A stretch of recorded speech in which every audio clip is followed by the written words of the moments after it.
Hey everybody, this is Sanj, and for those of you tuning in for the first time, welcome to The Real Fan Review. Make sure you check us out on Instagram, Facebook, and Twitter. Listen to all our episodes on your favorite podcasting app, and make sure to like us and subscribe on YouTube so you can keep up to date with all the new episodes. If there's a topic you would like us to talk about, just let us know. Our email address is therealfanreview@gmail.com. Real is spelled R-E-E-L. Enjoy the show.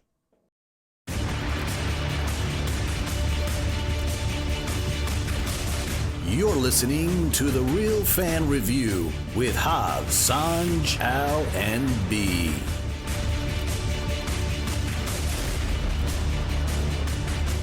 What's going on, podcasters and YouTubers? This is Hav here, one of your hosts from The Real Fan Review.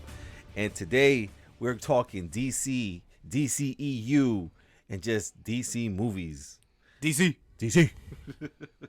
Hail Disney still. Respect our elders. And with me, The founders. The founders. And with me today, man, we got a big team today. We got the 4 back plus 1. We got my brother B. Hey, what's up?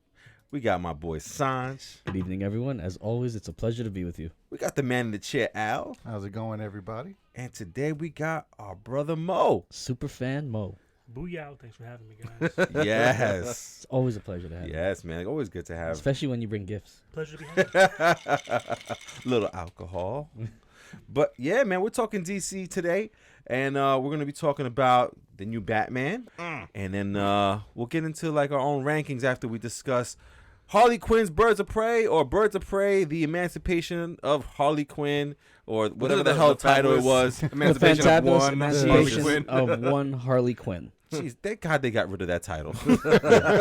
I said it from day one. I'm not saying all of that. Shittiest title ever. Right. And even with the change, like, they should have just called it, like, Harley Quinn. Harley Quinn and the Birds of Prey. Birds like, of Prey. or just Birds of Prey. Like, it's cool. So let's just get right into this, man, because this is going to be a pretty long podcast. So let's get it going. So let's start off with the most recent energizing news out there is we finally got a look at our Batman, Robert Pattinson. And I don't know, man. I saw the I guess what is it? What trailer footage? Not trailer footage, but like Teaser. like It's a camera- teaser. it's like a Teaser testing footage. footage. I think it's like Camera a test? Camera test, test. right? Of Batman, Yeah. and it was interesting. I like the emblem. The emblem was cool. It doesn't have a head of a bat. It looks like 2 pieces of a gun. Yeah. It looks like Nightwing symbol, which is interesting. I thought that too. I did think Yeah. that. So we got the new. You see the insignia on the front of Batman's chest plate there. You see that each part is almost like it's a little armor. Yeah. That was pretty cool. And then we get to the Batman chin. He got it. Yeah. He got the Batman chin. And then we Got got the Batman cowl. And Well, part of it at least. We didn't see the ears. No ears. But I gotta say, overall impression right off the bat when I first saw it, it was cool, but I wasn't like, yeah, that's my Batman.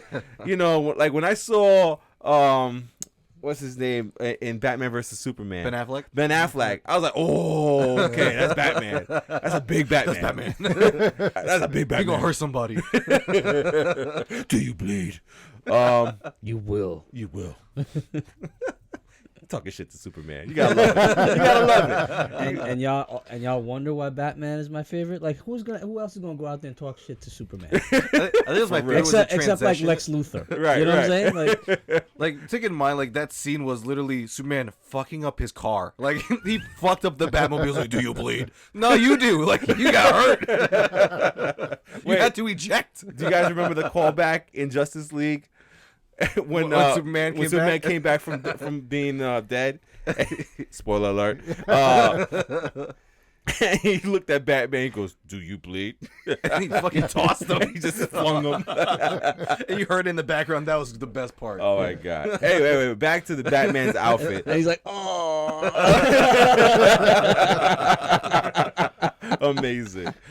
But consider me on the fence with this Batman look. I want to see more. Brandon, yourself? I mean, the same, looking at the costume, I'm getting the year one vibes. And I'm saying, okay, year one was a really awesome comic, and if they make that into a movie, this could be They interesting. did. Batman Begins. Well, I mean, in a sense, yes. It's a lot more. Like, especially, I mean, if we're gonna be honest, The Dark Knight was taken off of the second comic, the sequel comic, which is The Long Halloween, and that one is basically the gist of what The Dark Knight becomes without the Joker. But if this is gonna take after year one, where it makes a lot of sense considering the villains coming in, I'm a little excited about what it could be.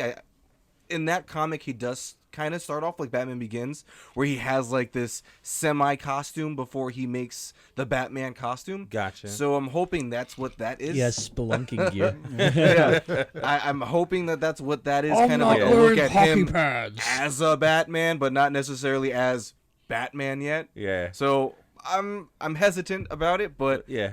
I hope I'm not let down. I hear you. Sanj, yourself, man. What's your thoughts, man? You're a big Batman fan like we are, but a little bit more, I would say. It's a Batman costume like I've never seen before. So Yeah. if I look at it like this, I have my type. When it comes to like women or whatnot, I have my type, and when you see your type, you're like, that's what it is. But every once in a while, somebody walks by that's not your type, and you're like, who is that? Right? That meme with Yeah. the guy with his Yeah. girl, and he's looking back. Exactly. So here am I walking with Christian Bale, right? This Batman turned you on. Awkward boner. No, so I mean, it's not what I would have expected for a bat suit. It's not what I'm used to for a bat suit. Right. But I was looking at it like, I'm intrigued. Right, yeah. I'm very intrigued by it, and he wore it well. Like the suit Mm-hmm. wore well, and he just I know it was a camera test. I know it was just a few seconds, but Right. I'm like, okay, I want to see this. I want gotcha. to see what this is about. Yeah, I think the closest thing that it comes to is if you used to play like the Arkham games, it kind of looks like the Arkham, yes, the it Arkham does. games That loaded Batman. suit, yeah, like- How about yourself, Mo? I mean, you just saw it yourself. What's your thoughts on the Batman suit? Well, my biggest thing about Batman before was I kind of thought Ben Affleck was too old to play Batman. Right. Like, everybody else around him was about 20 years younger than him, and he was the old man. They went young. Granted, it's Cedric Diggory from like Hogwarts, who's Batman.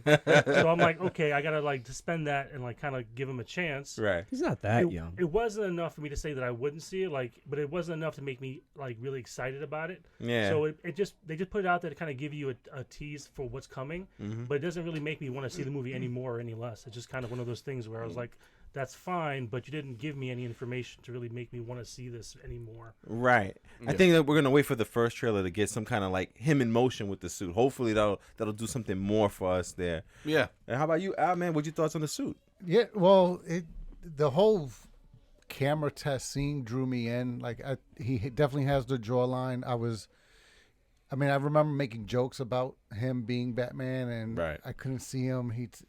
But from what I've seen so far, it impressed me. Like, it actually got me wanting to see the movie more. Mm-hmm. And the only thing about like the little details, like the fact that the bat symbol is made out of the parts of a gun, made me look up where that would have come from, and I found the comic reference to that story line, and it definitely drew me in. But it's the first Batman suit I remember with a collar, though. Right. Yeah. So and I thought I never that saw made that me before. seem like, Yeah. okay, this is really going back, and it's showing as he developed the suit. So it looks good. But It funny it enough, definitely worked. that suit looks like it has a lot of tech in it. So if this is a prototype suit or like a newer, like a suit at the beginning, that's a little weird because Yeah, it where do we looks go like from here? it looks like it could have a lot of tech in it. When you figure this first suit wouldn't have had a lot of tech, it would have just been more body armor. Yeah, I'm interested. I'm really looking forward to that first trailer to see where they're going, like what time period are they going? Are they going like Yeah. a young Batman? Because obviously they're going young, but how young? Like is it first year before? Where does this go? Exactly, yeah. And then our next part of this DCU little journey we're taking together today, we're going to talk about Birds of Prey. So just a real quick non-spoiler, just a real quick review, and then we'll go into a non-spoiler where we talk about everything. So I'll start that off. For me, when I saw it wasn't called Harley Quinn Birds of Prey. It was that long title. I'm not even gonna say that. I'm not saying that. So I honestly enjoyed myself watching the movie. There was a couple of times I was like, oh, and I thought it was pretty cool. As far as it being part of like the DCEU, I thought it kind of like married the in between of being part of the DCEU and being its own thing. Yeah. It mentions Interesting take. It was kind of like Aquaman, where it mentioned something about the DCEU and then kept it going. Yeah. From there, and it was just its own story. If I'm gonna recommend this movie to people, I will say that not that you need to see it, but more of like, shoot. I don't think you need to see it, but you should. You should see it. And if you're a DCU fan or a DC fan, I also think you should see it. I don't think you need to see it. It's not no Avengers Endgame or Batman or anything like that. But it was a good time at the theaters, and I'm glad I saw it. How about you, Al? What'd you think of the movie? I almost feel it's along the lines of the Black Widow, where there's rumors, you hear stories of they are going to make Suicide Squad 2. Who's going to be in it, the characters that are returning and so forth. So I don't know how this fits into all that. Right. Because now there's no Joker. You barely have her referencing her old team. So it didn't feel like it was connecting anything. Like, I understand, it was just like a story that happened. Yeah, it's its own standalone. I get that. But even the other standalone movies where the Avengers went on to their old tales, like, it either stayed on its own or it made obvious that it was part of this whole story. Right. This one feels like it's intentionally trying to do neither. Like, it made no sense. And I understand part of that has to do with the craziness of Harley Quinn's character. Right. But I don't know. I just felt like, why did I watch? Like, it was good. Don't get me wrong. It really impressed me compared to what I was expecting of the movie. Right. I had a fun time. I was laughing more than I thought I was going to be. The cocaine. Like, I It's a hell of a drug. I believed her as a character in that universe. But in terms of all of the other movies, I was like you said, like, I didn't need to see this. I'm glad I did, but like, if I'm worried about the story, you could take that movie out and it wouldn't have, to me, it wouldn't have any effect. I got you, man. Agreed. And now, Brandon, when we all caught that off, we all caught the movie there. What was your thoughts at the end of it and everything? Honestly, I thought it was a fun movie. The ending for me was, it was cool. I love Ewan McGregor. Like, he kills it at the Black Mask. Overall, like, the overarching part to get to that end of the movie, having them all, come together as we know they will. I thought the whole end of the movie was pretty cool, the way they went through the whole sequence. We were watching scenes, especially fighting scenes, that we were like, whoa, kind of caught you off guard how good the choreography was for the fighting, and it just kind of kept going. Well, the choreography was done by the people who do John Wick. Really? Yeah. Oh, well, that makes sense, because of some of the things Harley Quinn was doing. They should have put another horse in there. The drug mule. So would you recommend seeing this movie? I honestly, it's a lot better than you think it is. It's a fun time, but I would say you don't need to see it. You could wait for it to come out on DVD or Blu-ray or streaming service, whatever it is. It's a fun time, and it is way better than you think it is. Yeah. In terms of comedy, action, storyline, it's just not great. Like, I would say wait for it. You don't need to. If you want a good time, go see it. All right. And Sanj, man, you just saw the movie, man, fresh off the theater. I just came from the theater, exactly. Not seeing it. Like, I agree with what B and Al were saying, that it was very entertaining, a lot better than I thought it would be. Margot, I'm totally in love with Margot Robbie as Harley Quinn. Right. So for me, I'm gonna run out and see it. But overall, you can go see it in the theater if you want to, but you don't necessarily need to go see it in the theater. I would still see it. Yeah. I would put it on the list of, hey, I want to see this movie. This is like one of those movies I want to see, this year or whatever, if you don't want to necessarily go see it in the movies. But yeah, I was very impressed by the choreography of the fight scenes. Yeah. So that I was thoroughly entertained. All right. Cool. And Mo, chance to see it. You just I have no interest in going to see it in a movie theater. So whatever I say, it's going to make me either hate. see it. You already heard our review. That's I'll see it online. I'll see it online regardless. But you'll I'll wait take your for the recommendation. DVD to come out or on a streaming service, and you'll pay for it. That's what I'm saying. Okay. Online. All right. Online, like we just wanted to clarify that. online. where I pay for it. And watch He's it like, I on my pay for internet comfort of my every own month home. on the 29th. It is $100 Optimum cable. You paying $100 for internet service? You're getting robbed. I don't. So now, So what? You're his neighbor stealing the does. cable? No, I'm just kidding. so we're gonna give you guys to the count of 5 to make sure you guys know what we're gonna go into spoilers. So we're gonna go into spoilers in 5. Quattro. Tres. 2. 1. Yeah, spoiler time. Let's go right into this Birds of Prey. Yeah, it was a good time, man. It was good. A lot of ass kicking, man. Very surprised. The whole police sequence where Harley Quinn goes into the police precinct, that whole sequence, that hour-long or half-hour-long thing was It took a long absolutely. time. It was a long time in it, but it was The actually best really part of good. it? Run, little piggy. It was just really good, man. I mean, as far as like what you guys were saying, that it was towing the line of like being relevant or not to the DCEU or just its story itself. Like, so we're in the spoiler section. So, you know, they hint at the whole Suicide Squad Joker and her relationship. They even show the back of his head. They show the beginning of they show the parts from Suicide Squad where they linked up and met, and you know how they met, and then them jumping into the vat, and all that stuff, and then they break up, and then we see nothing more of that. It just goes on from here, and then I guess from there it's pretty much its own story of Harley Quinn and now what's happening to her and that she's no longer with Joker. Yeah. Now, the story itself, I thought there was a lot of things that made me laugh, like her losing her shit over an egg sandwich. That Stop was the nothing. best. That egg sandwich looked like the shit, bro. Yo, I was getting hungry as hell. I can't even lie when she said, and just a little bit of hot sauce. I'm like, yo, let me Yo, try that. Like, yeah. I want to try that. And it was just enough hot sauce, like 2 splashes right there. And you're like, yo, that actually looks mad good right now. I was sad. No, I was sad when the sandwich hit the deck. Dude, that was so I was so sad when heartbreaking. the sandwich hit the She was deck. like this close. But as far as like the violence and the rated R of it, I thought it was pretty crazy. I mean, she did a couple of things where she broke a guy's legs once and So everything. the whole, It's a few the times whole when she jail. broke some legs. The way she When she did was it. in the inventory in the jail, oh my gosh, that was great. And so we didn't mention like the Birds of Prey. Was movies like half titled. Oh. Oh yeah. What'd you guys think of Siren and what was the other the Black Canary, Huntress. Black Canary, Huntress. Huntress. what'd you guys think of them? Wasn't impressed. I No? was not impressed by Huntress at all. Black Canary, she was kind of demure and subdued until the very end, so Right. she wasn't really that impressive. I liked Rosie Perez's character, Montoya. Montoya. I liked her Amy character Montoya. throughout it, and then just this. I'm a big fan of Rosie Perez. Throughout the years. Now, for you DC guys over here, is that the Montoya that's always talked about in Batman? Yeah. As That's one of the always- officers? Yeah. Yeah. She's part of the Birds of Prey in the comic books also? No, she's not. But that little girl is. She Oh. becomes Batgirl. Yeah.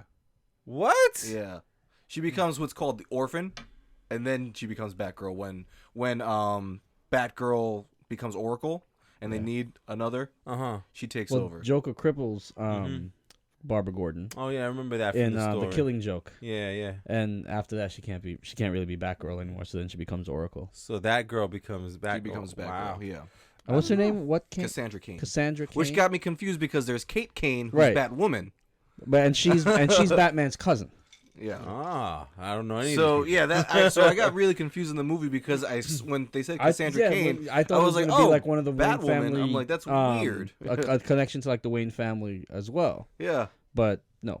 I was like, oh, that's weird. I'm like, that's Batwoman. I was like, but she wasn't in the Birds of Prey. Yeah. And it took me a bit. I was like, Cassandra So wait, so now Cain. you've read a lot of the comics and stuff like that. Yeah. So I was under the impression that Huntress was because there was an iteration of it where Huntress is Batman's daughter. She's There one. is one version But where yeah. she's There's another iteration where I mean the one kind of the main overarching stories is Huntress is just kind of like an anti-hero Okay. where she's kind of works with the League of Assassins, but she's in between being like Green Arrow's and Batman's villain, and she kind of goes back and forth. I was gonna say a lot of these characters, like the Birds of Prey, I think I've seen them all on the DC shows. Yeah, on there Channel 11. there used to be a Birds of Prey show. Yeah. Yeah. Which starred the Huntress, and if you watch Crisis, the Crisis event, Yeah, one of they show her. the openings was Huntress from that show. Yeah, that's what I was saying. losing yeah. her world. So And yeah, that version of Huntress was Batman's daughter. Oh wow. She was the daughter of Batman and Catwoman. And so she was Helena Kyle, and even the name is Yeah. the same, Helena. Right. Yeah, except now she's Helena Bertinelli. Yeah. Or whatever. Yeah. yeah. So interesting. So I mean, they actually did assemble the Birds of Prey in a sense. Yeah. Just What'd you for think that of their Marvel. uniform at the end, Birds of Prey? I laughed because when you look at these movies, you get these big costumes. You get Shazam's costume. You get Superman's costume. You get Batman's costume. You're like, oh wow, that's superheroes. Yeah. They're like the realistic version of what you would get if this happened. Like if females and like anybody really came together to become It's like superheroes. Kick-Ass. Yeah, literally, that's exactly what it was. It was literally Kick-Ass. Funny enough, I wanted to say like I got a feel of the Harley Quinn movie. It felt like Scott Pilgrim versus the World, but Harley Quinn like versus Gotham. Like Sacrilegious. But that's Don't bring Scott Pilgrim. Into yes, this. you can. That's My the kind. favorite movie. Yes, I Can't can. If do I'm that. because it's the kind of feel that it had. Yeah. That to it, movie you know? had Captain America, had Captain Marvel, and had a Superman. very young Superman. In the same movie. So that movie is the pinnacle of. But yeah, no, like it was so funny because you see the costume, you're like, damn, like really? Like where was the budget? And you're like, no, like if this really to happen, that's probably what that would look like. Like if I was a superhero, I'd probably go out in these sweatpants. I could kick better, like forget the costume. Oh man. Brandon shows up. It's Sweatpants Man. Damn it, it's Gopher Man. Every time. Oh man. So I mean that's like Birds of Prey. I thought they were cool. Like Siren finally letting out the scream at the end was pretty cool to see. Finally. Black Canary. Who's? No. Siren's Marvel. Oh, my fault. Fail. Podcast foul. But yeah, man. I mean, That took way too long. Yeah, I mean they hinted at it with when she was Yeah. singing in the club there. And No. Rosie Montoya Her makes mom. reference that her mom had that. Which was a ability. really cool throwback to the other Dinah Drake, who was the original Black Canary, who Right. was a part of the original Justice League. So that was a cool callback, which makes you think about where this could have gone, kind of a thing. Like having the mention of the original Black Canary, who was a member of the JSA, and now we have like this younger Batman. Where can this go from there? Kind of a thing, which you're is trying to cool. link it all. Yeah, I'm trying. I'm hoping. Wow, man. So like the next thing is like we talked about the Birds of Prey. One of the big things that I thought in the movie was actually the villain. I think Zaz and also Black Mask. I think they were a little over the top, a little goofy. Yeah. But I think they sold the Those movie. They characters did well. are over the top characters. Yeah. Well, considering how graphic they are in the comic book, I think they did a good job of not making them too much in that direction. So Peeled that they off a fit guy's in the face. world. Yeah, but Did you see it? but they made reference to the fact that all those scars were because he killed someone and did that, That's Zaz. but without going too much into detail about it. So I like the way they touched on their story, their background, their dynamic. I thought was interesting. I could never tell for sure whether they were In a relationship. yeah, were they romantic or was this just someone who was really that dedicated towards his boss? Like, was he toted the overly line. loyal, It toted or the line, or was there something going on there? Because they don't like make it clear. No. Like they, so it Anything was purposeful. yeah. Yeah. So I like that. It made them interesting. It made their dynamic, not complicated, but Yeah. something to think about without having to answer it. Well, allegedly, the before the movie came out, I would say when they were like filming everything, the rumor was that there was going to be a picture of the Black Mask doing something, and that's what was the whole thing, that Black Mask was trying to go after Harley Quinn because she had the picture, and it was supposed to be him and Zaz or him and someone else. But yeah, that's what it was supposed to happen, and I'm glad they didn't do that because that would have been like part of the shame culture, and they don't need to do that for the movie. And I'm glad they kind of just more toted the line because it's not important, right? We don't need to know if they are or not. We don't. Yeah, it would have made homophobia a theme. Exactly. So it's good that they cut that out. But how about you, Sansa? What'd you think of Black Mask and Zaz? I thought they were great because they are over the top characters, so I expected them to be over the top and sinister and psycho. Dude, I have no idea who is the actor playing Zaz. But the way he played it was like creepy, funny, but like intense also, at the same time. Yeah, man. And you see the scars all over him, and you're like, a lot wow. crazy. Yeah, you got man. crazy out of it. And Zaz has always been that character. He just like a Joker type character that just loves chaos. He just loves to shoot people and kill people and just do chaos. Like there's no other. That just is what drives him. Just do shit. I just do shit. Yeah. Just do shit. What'd you think, Brandon? I mean, the dynamic was really cool. I love this take on the Black Mask because, you know, when you see the comics, I'm sorry, not see the comics. When you read the comics, you see the shows, you get very different iterations on these villains. You know, in the comics, you get a Black Mask who kind of acts this way, you know, who is flamboyant. He's kind of very extravagant. But then you get the cartoons where the Black Mask is a straight up mobster. You know, he's intimidating, this and that. So the representation that we got in this movie, I thought was really awesome, you know, because you got a Batman villain, because essentially he is a Batman villain, who, you know, doesn't act the way you think a Batman villain would, and his intricacies are so cool. Right. And, you know, like his whole, I have these masks and this and that, and this is the way I kill people, and this is the way I do this and that. It works so well. I was really thrown away by how all that worked. It was great. Gotcha. And then, you know, the last part of this part of the movie is Harley Quinn herself. What'd you guys think of Harley Quinn? Killed it. She just continued being herself, right? I mean, let's be honest. Like, this movie was Margot Robbie's movie, and you know, she was the deciding factor on what this movie was going to be, who was going to be in it. So I think, you know, she owned it, and she knew that she wanted to make this good for her. She killed it. It was awesome. Yeah. Same. She is the perfect casting, just like Hugh Jackman is the perfect casting for Wolverine. Like when they dreamed up the Harley Quinn character, they made it for Margot Robbie. Which makes me kind of think, I'm like, how much is she acting actually, or is she really like that? You know? Yeah. Whatever. But no, I think she's perfect. How about you, Al? No, I agree. It sometimes when you have a big star play a major character like this, and then you bring other stars in the movie, sometimes these other characters can steal the spotlight and take away from the star.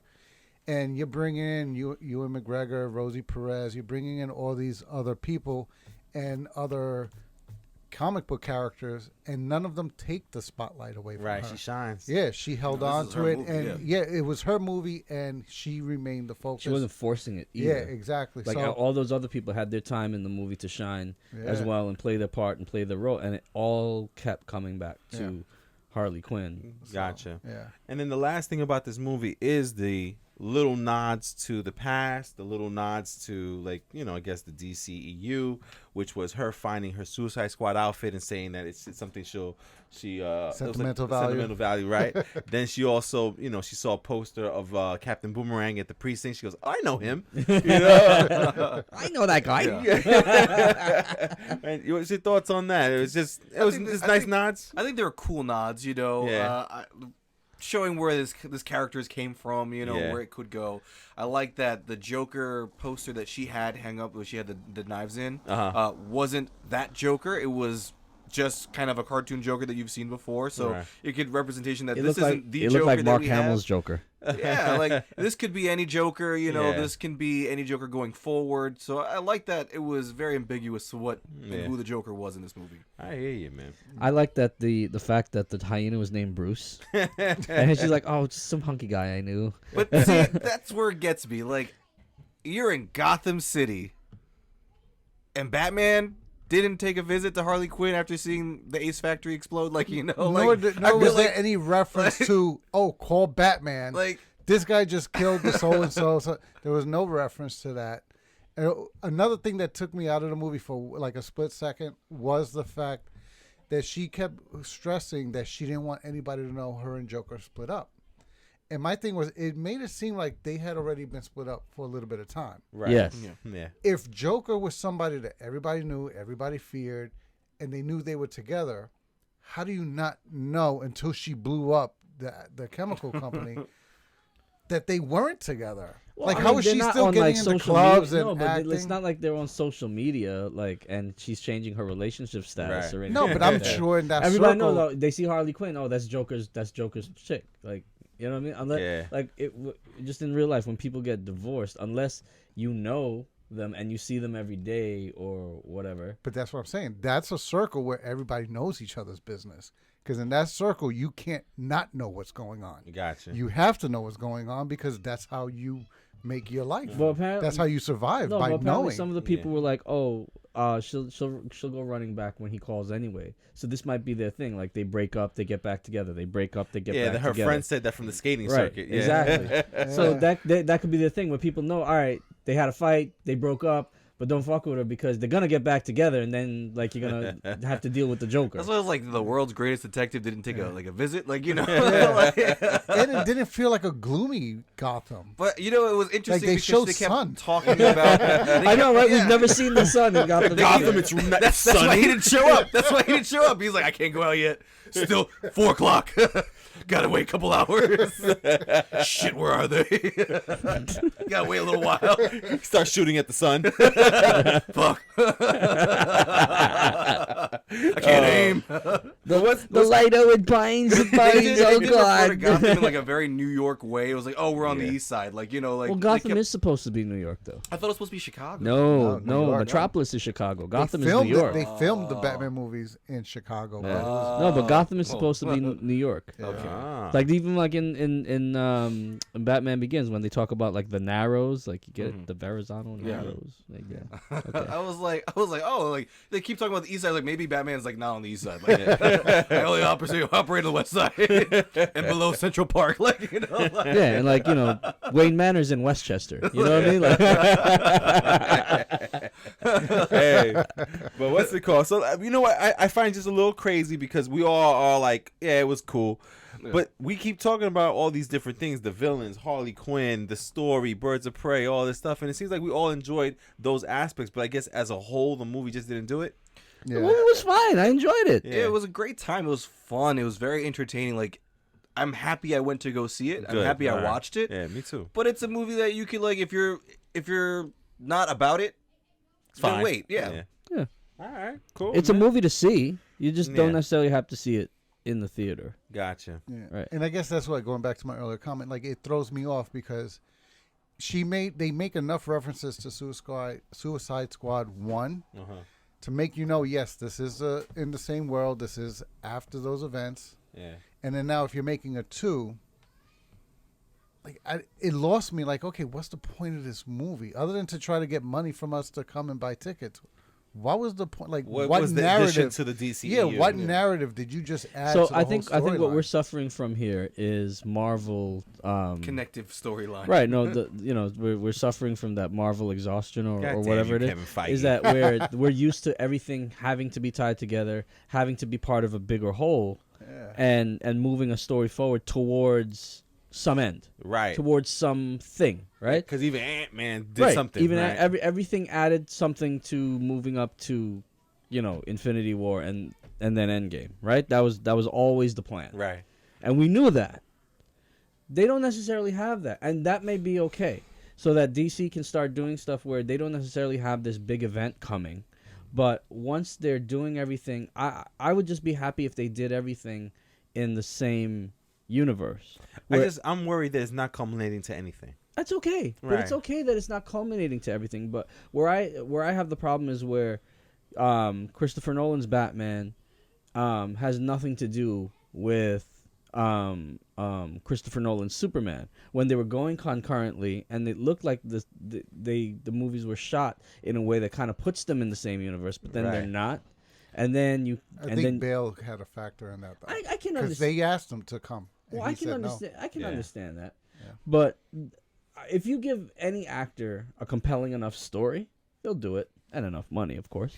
But once everything is in the same universe, and you can kind of see the connective. It doesn't have to all be interconnected, but let there be connective tissue. Right. So like these little things like, oh, the hyena's named Bruce and this and that. And Yeah, that, yeah. Right. And then every once in a while you can kind of do something where it builds up. But what they were doing, you saw they did Justice League, they did Batman versus Superman, where they were trying to lead up to these events, and they just didn't. It just didn't sell well. It just didn't lead. They didn't lead up to it very well. So maybe this is their way of trying to do something new, where they put everything in the same universe, not necessarily towards an end. They're just going to tell a story every once in a while that tells a few days in the life of Harley Quinn, a few days in the life of Batman at this point, a few days, and I'm okay with that. Yeah. But just I need some consistency to it from the DC universe. I hear you, man. Well, that's why I like Wonder Woman, because Wonder Woman, even from the first movie, it's kind of operated on its own. You know, like there are hints there. Like the beginning of Wonder Woman was the photo, right, when she was given the photo. But like from then on, it became its own movie about Wonder Woman, and now the second one is about Wonder Woman. You know, and I think it's okay for DC to just put out movies about its heroes. You know, but I think it's when it's trying to, like Al said, trying to connect in some places with other movies, where it gets confusing, where it's just like, well, you could be your own movie. Like, this movie didn't have to reference Suicide Squad. Right. I think it was a cool nod to have her outfit from it, you know, but then, like, if you try and say, like, oh, this, you know, Jared Leto's Joker, you know, from Suicide Squad is the Joker that we're referring to because we saw the back of his head, you know, is now Suicide Squad, and now the Suicide Squad, is this the... Now you're getting confused because you want everything to work together. Right. I think DC, at this point, you know, it's not being this cohesive thing that we want it to be and we hope it to be. I think right now DC should just focus on making movies about its heroes, and if it works out that they can be brought together at some day, then awesome. Perfect. Gotcha, man. All right, man. Well, listen, man, that was our review there for the Birds of Prey, or Harley Quinn's Birds of Prey, or Birds of Prey, Emancipation. Yeah. Harley Quinn's movie, that was awesome. Yeah, it was definitely something you should watch, whether you watch it in the theaters or, you know, at home when it comes out. That's up to you guys, but honestly, it was worth the watch. So we got a fifth person in here. We got my man Mo. We're gonna call him AKA the tiebreaker. So he's here today, man. So let's get Mo involved. And let's do this, man. We did a Marvel ranking, so we're gonna do a DCEU ranking. So we're not including the Joker in this, because that would be number one. Let's get that out there. We're not putting in the Nolan's Batmans in there, because that would be number one. Also, no Christopher Reeve's Superman. Is it Christopher Reeves? Yes. Yeah. Okay. Good. For some reason, I thought Christopher Reeve was a director for a second there. You're thinking of Matt Reeves. There we go. So hey, Matt Reeves, he's not included in this either yet. Not yet. Not yet. Not yet. So in this ranking, we're gonna do strictly DCEU, which happens to be just 8 movies. We got in order of release: Man of Steel came out, Batman vs Superman, Suicide Squad, Wonder Woman, Justice League, Aquaman, Shazam. Just kidding. Shazam. And we also have the Harley Quinn Birds of Prey movie. So going from the bottom up, we're going to go with the number 8 ranking. Mo, what is your worst DCEU movie? Because I haven't really given Harley Quinn a full look, I kind of didn't include it in the hierarchy. So I didn't really have a number 8. I didn't know where to put it. So I really just did the 7 just to be fair to Harley Quinn and give it a look. Gotcha. So, but the bottom of my list, the last one on my list, would have to be Shazam. Shazam. Mo, are you bugging? Talk to me, Mo. What happened with you with Shazam, man? I just couldn't take it. The whole the levity of it and all the jokes, and it just didn't do nothing for me. I didn't really enjoy it. It was a fun movie to watch. All these movies are fun movies to watch. Yeah. But to say like I really enjoyed it and like afterwards I was like, oh wow, I would have a conversation about this movie. Yeah. It wasn't one of those movies. Like that's why you don't include the Dark Knight series in any of these, because afterwards you came out, you're like, wow, did you see that? What'd you think? Shazam was just when you watch it. It was what it was, and that was it. There wasn't much to it. Were you just doing the Bane chant? Yeah.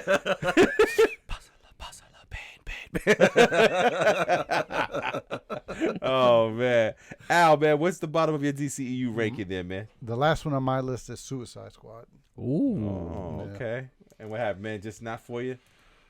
Yeah, no, it was a good movie, but it was just too all over the place. Right. Like, it was one of those movies where they did the ensemble without developing the pieces, Okay. and they had to rush putting all the pieces together. So it just made it feel disjointed and, yeah. All right. And Sanj, what's number 8 for you? Shazam as well. Oh, My man. Shots fired. Bang bang. Pew pew pew. Pew, pew, pew, pew. What's up, man? I thought you liked Shazam. I did like it. It's just too fucking corny. It was corny. Yeah, I'm sorry. Shazam's just too corny for me. Alright. When I go DC, Uh-huh. it's Detective Comics. It's supposed to be darker. Uh-huh. It's supposed to be a little bit more serious. And Yeah. Shazam to me is a Marvel character. Gotcha. I like my heroes with a full cape. Yes. A little half cape off the shoulder. Little half cape with a little lightning bolt. Yeah, So man. cute.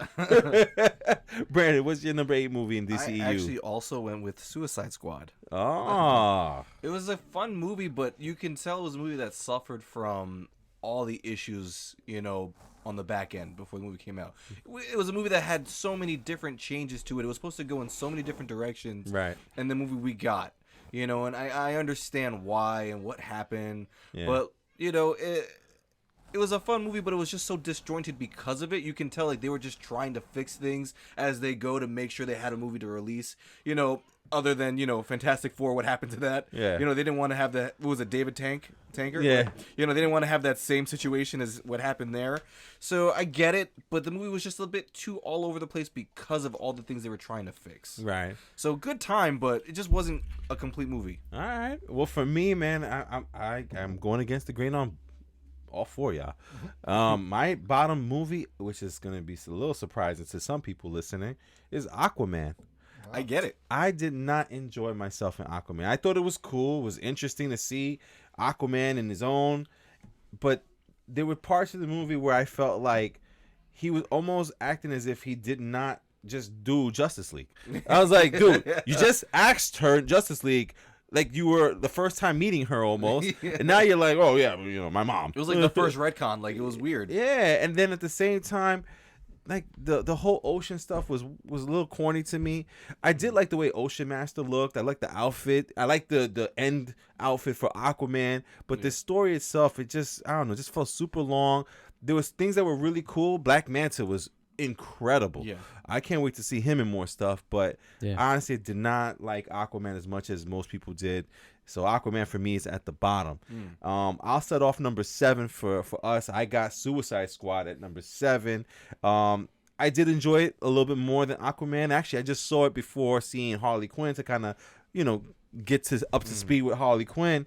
And I did find myself enjoying parts of it. I did enjoy everything that did with Will Smith as Deadshot. And I thought it was just amazing, man. But B, what you got as number 7? I actually have Aquaman.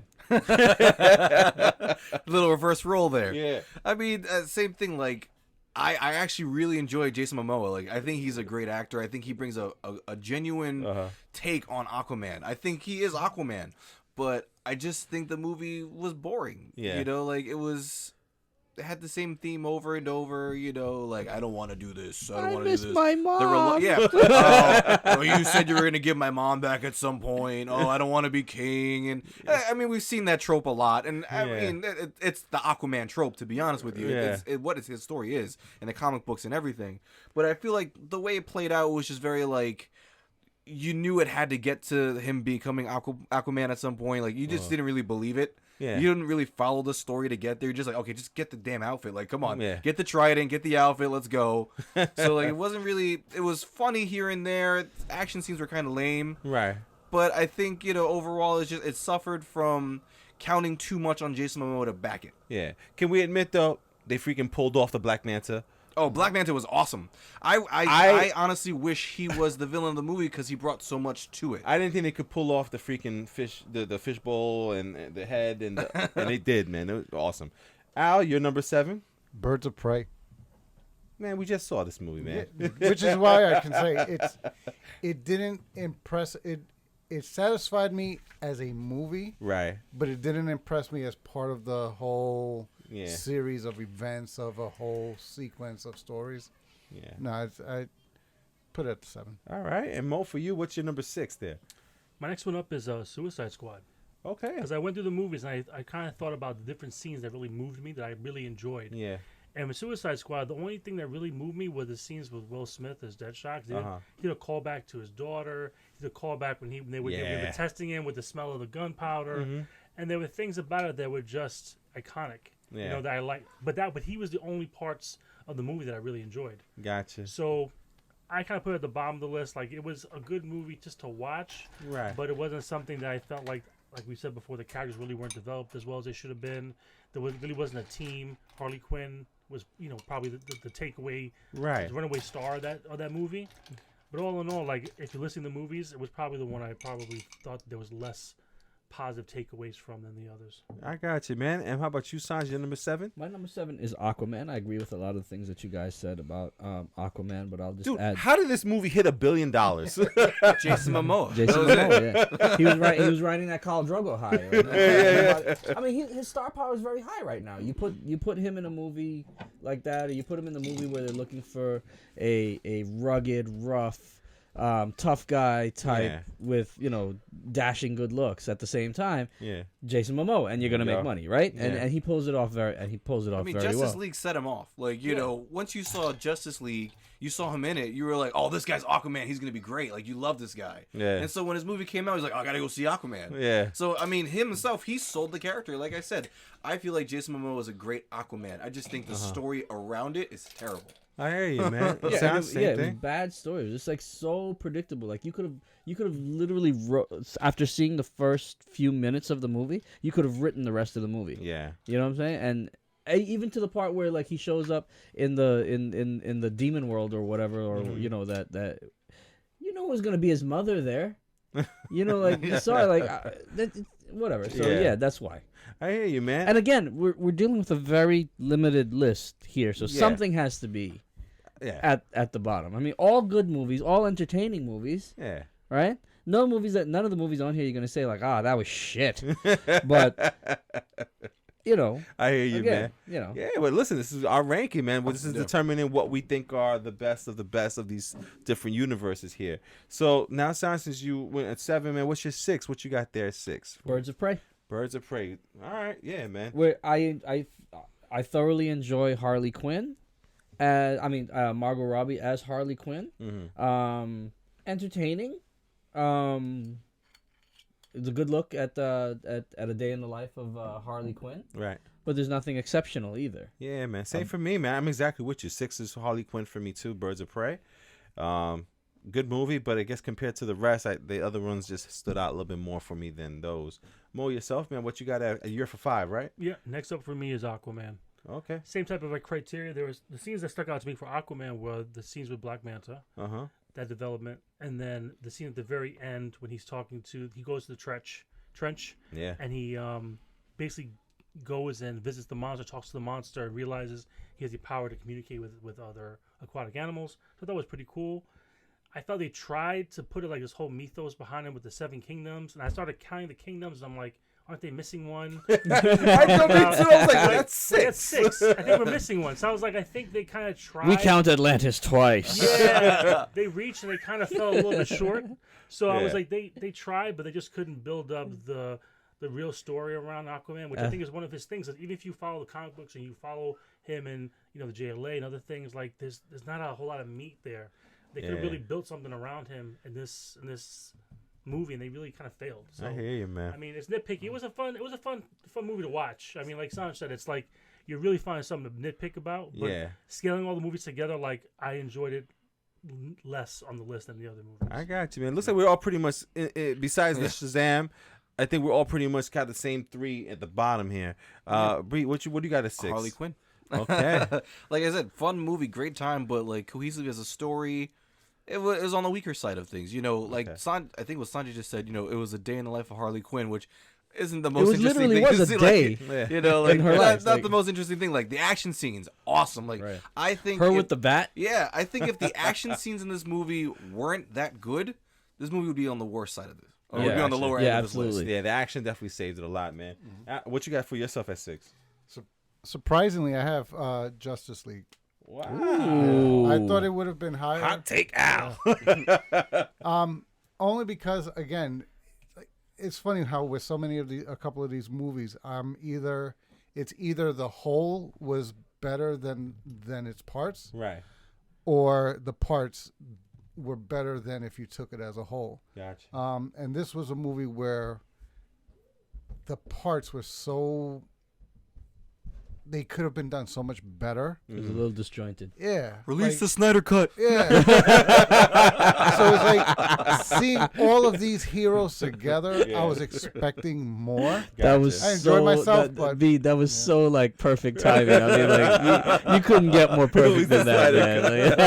Oh man, that's cool, man. And then Mo, what's your 4, man? My 4 is Wonder Woman. All right. I mean, I liked the mythos they put about it. You put around it. She came off like a very like fresh character in the beginning. Like she didn't know about the world, and she kind of was learning for the first time about World War II and mankind. But I think the problem with Wonder Woman has always been like she doesn't have very good villains. Like she doesn't have very good villains to really play off of it, especially like. I never female knew her villains. villains when they showed that It was Ares. Ares, right? Warrior. And even that's a little bit of a stretch because I mean, you're Wonder Woman, you're gonna take on Ares and defeat Ares on a battle. And I One was of like, the gods. Okay. Yeah, I was With a like, lasso. okay. So Zeus is my father. I will kill you. I kind of felt like they were fishing a little bit for like a good story, but I kind of felt like the mascara and the backdrop with everything and like all the way they set up was very, very beautiful. Yeah. It looked good and you believed it. Yeah. And I kind of didn't like the fact that they had Captain America as like her her bestie. Yeah. Essentially what he was. He was Yeah. like Captain America figure, and I was like, why do we need this? But I guess she needed a love. Steve? Yeah, she needed a love interest in the movie. Yeah. And so I guess I understand it, but I was kind of felt like it was kind of like wah-wah. But Yeah. all in all, I think it was a fun movie to watch. Yeah, I'm right with you, man. Wonder Woman's right next for me. For my 5 is Wonder Woman. I enjoyed myself a lot in that movie. I actually almost like stood up and cheered when she got up from the trench to block the bullets to get the where it says it took years to make a move. They were on the charge because of her, and she took on the bullets, and that freaking theme came on. Dun dun dun dun dun dun dun dun. So listen, so she has her track, right? Uh-huh. Superman has his track. I mean, I don't know what Aquaman has, but got Batman's still water. waiting for his. You know what I mean? Like Batman has a couple of Glub, different glub. ones. Oh, We haven't heard the music with Atlantis yet. Saj, what you got at 5, bro? What do I have at 5? I have Suicide Squad at 5, and Suicide Squad rides squarely on the backs of Will Smith and Margot Robbie. Yeah. That's all I have to say about it. Yeah. The two of them make that movie. They made that movie good, yeah. man. Without them, the story's shit. But without them, The villain was terrible. The villain was terrible. Yeah. Everything about Suicide Squad was pretty. It was pretty bad how they did it. But the saving graces were Will Smith as They kept it Deadshot interesting. and Margot Robbie as Harley Quinn, and that's what keeps it that high. Yeah. Al, yourself, man, what you got at 5? 5, Aquaman. Yeah. Same kind of deal. Yeah. Honestly, Yeah. Sorry. No, I was just gonna say the Aquaman as a whole, I felt was as a whole story was good. Like you finally get Aquaman's background, his backdrop, Right. his story, what was driving him, his motivation, his inner dynamic, and so forth. So as a whole, it was good, but there were so many parts, and I'm like, come on, like it just there was a lot of the scenes where he's fighting, he can't hold his own, yet at the end now he can all of a sudden command a whole. Like it made me feel like okay, there was too much build up too quick. Right. Like there's too much of the story is going slow, and then at the end there was a rush to okay, he's going to communicate with the big monster that was blocking the staff and everything. So, but as a whole, I walked away thinking, okay, I can see where this story fits in now. Right. So. I got you, man. And B, man, what's your 5th? Shazam. I actually a different take. I actually kind of like the lightness of it. I mean, it's the nature of Captain Marvel as he used to be. Was always on the sillier side because he is a kid. You know, the Billy Batson character. He was always a kid, so he had this lightness to him. So his comics always had a lightness. You know, it was when Black Adam kind of arrived where things kind of got dark, or where he had to fight Superman. You know, it became this whole thing because he was magic versus Superman, who is weak against magic. So like, this whole big storyline there.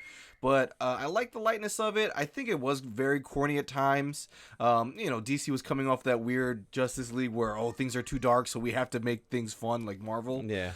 So that was a little takeaway for me, was kind of as a weekend. Yeah. But I enjoyed the lightheartedness of it because it fit the character.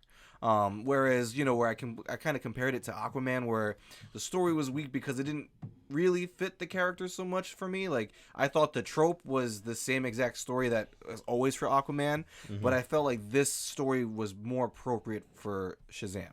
I got you, man. And what do you have for your number 4? My number 4 would be Justice League. Okay.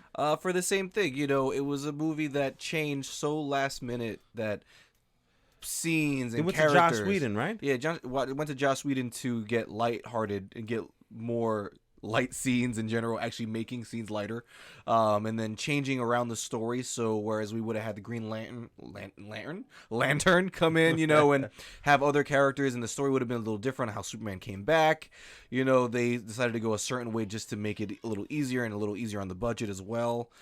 So that way, you know, kind of like what happened with Suicide Squad, the story wasn't as cohesive as it should have been, or as it could have been.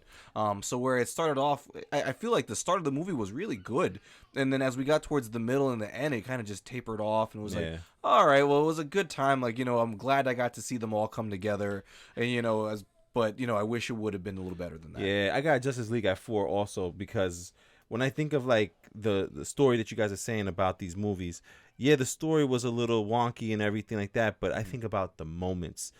There was something too when Superman came alive again and he was fighting the Justice League. Yeah. And when he was looking at the Flash, as the Flash was in the Speed Force going by him, and he's just like, I know you can't see me, podcast world, but he was just eyeing him, and Flash was like, oh shit. Yeah, because for Flash, that was the first time anyone could move as fast as he could. Yeah. And then he just like tripped him. Yeah. And I think something I always remember is something Sanj mentioned one time, where when they brought back Superman, he didn't know what was going on. He's fighting them, and he says to Bruce Wayne, or he says to Batman, "You won't even let me die." Right. You know, What do you want? What do you want? Right? And I was you just won't like, let me live. You won't let me die. yeah, like, dude, that was a good line, man. Yeah. That was a really good line. So I got Justice League at 4 for me. Sanj, what about you? What you got at 4 for I have yourself? Justice League at 4 for the same reason. Like, so it cracks, like, you know, it's the top half of the movie, and you know, it cracks the top half of the movies there for those moments. I think they could have, some of the scenes, the cinematography was real off to me. I didn't like it. They changed a lot, because when you look at the early trailers, some of the scenes were darker, and then they put this whole red. It was a blue hue. Yeah. You know? Yeah, I just didn't like the look of it. Gotcha. But overall, there were those moments in it, especially those moments when, you know, Superman turns the table on Batman's like, "Do you bleed?" And like he throws him, Yeah. and then later it wasn't that scene so much as later,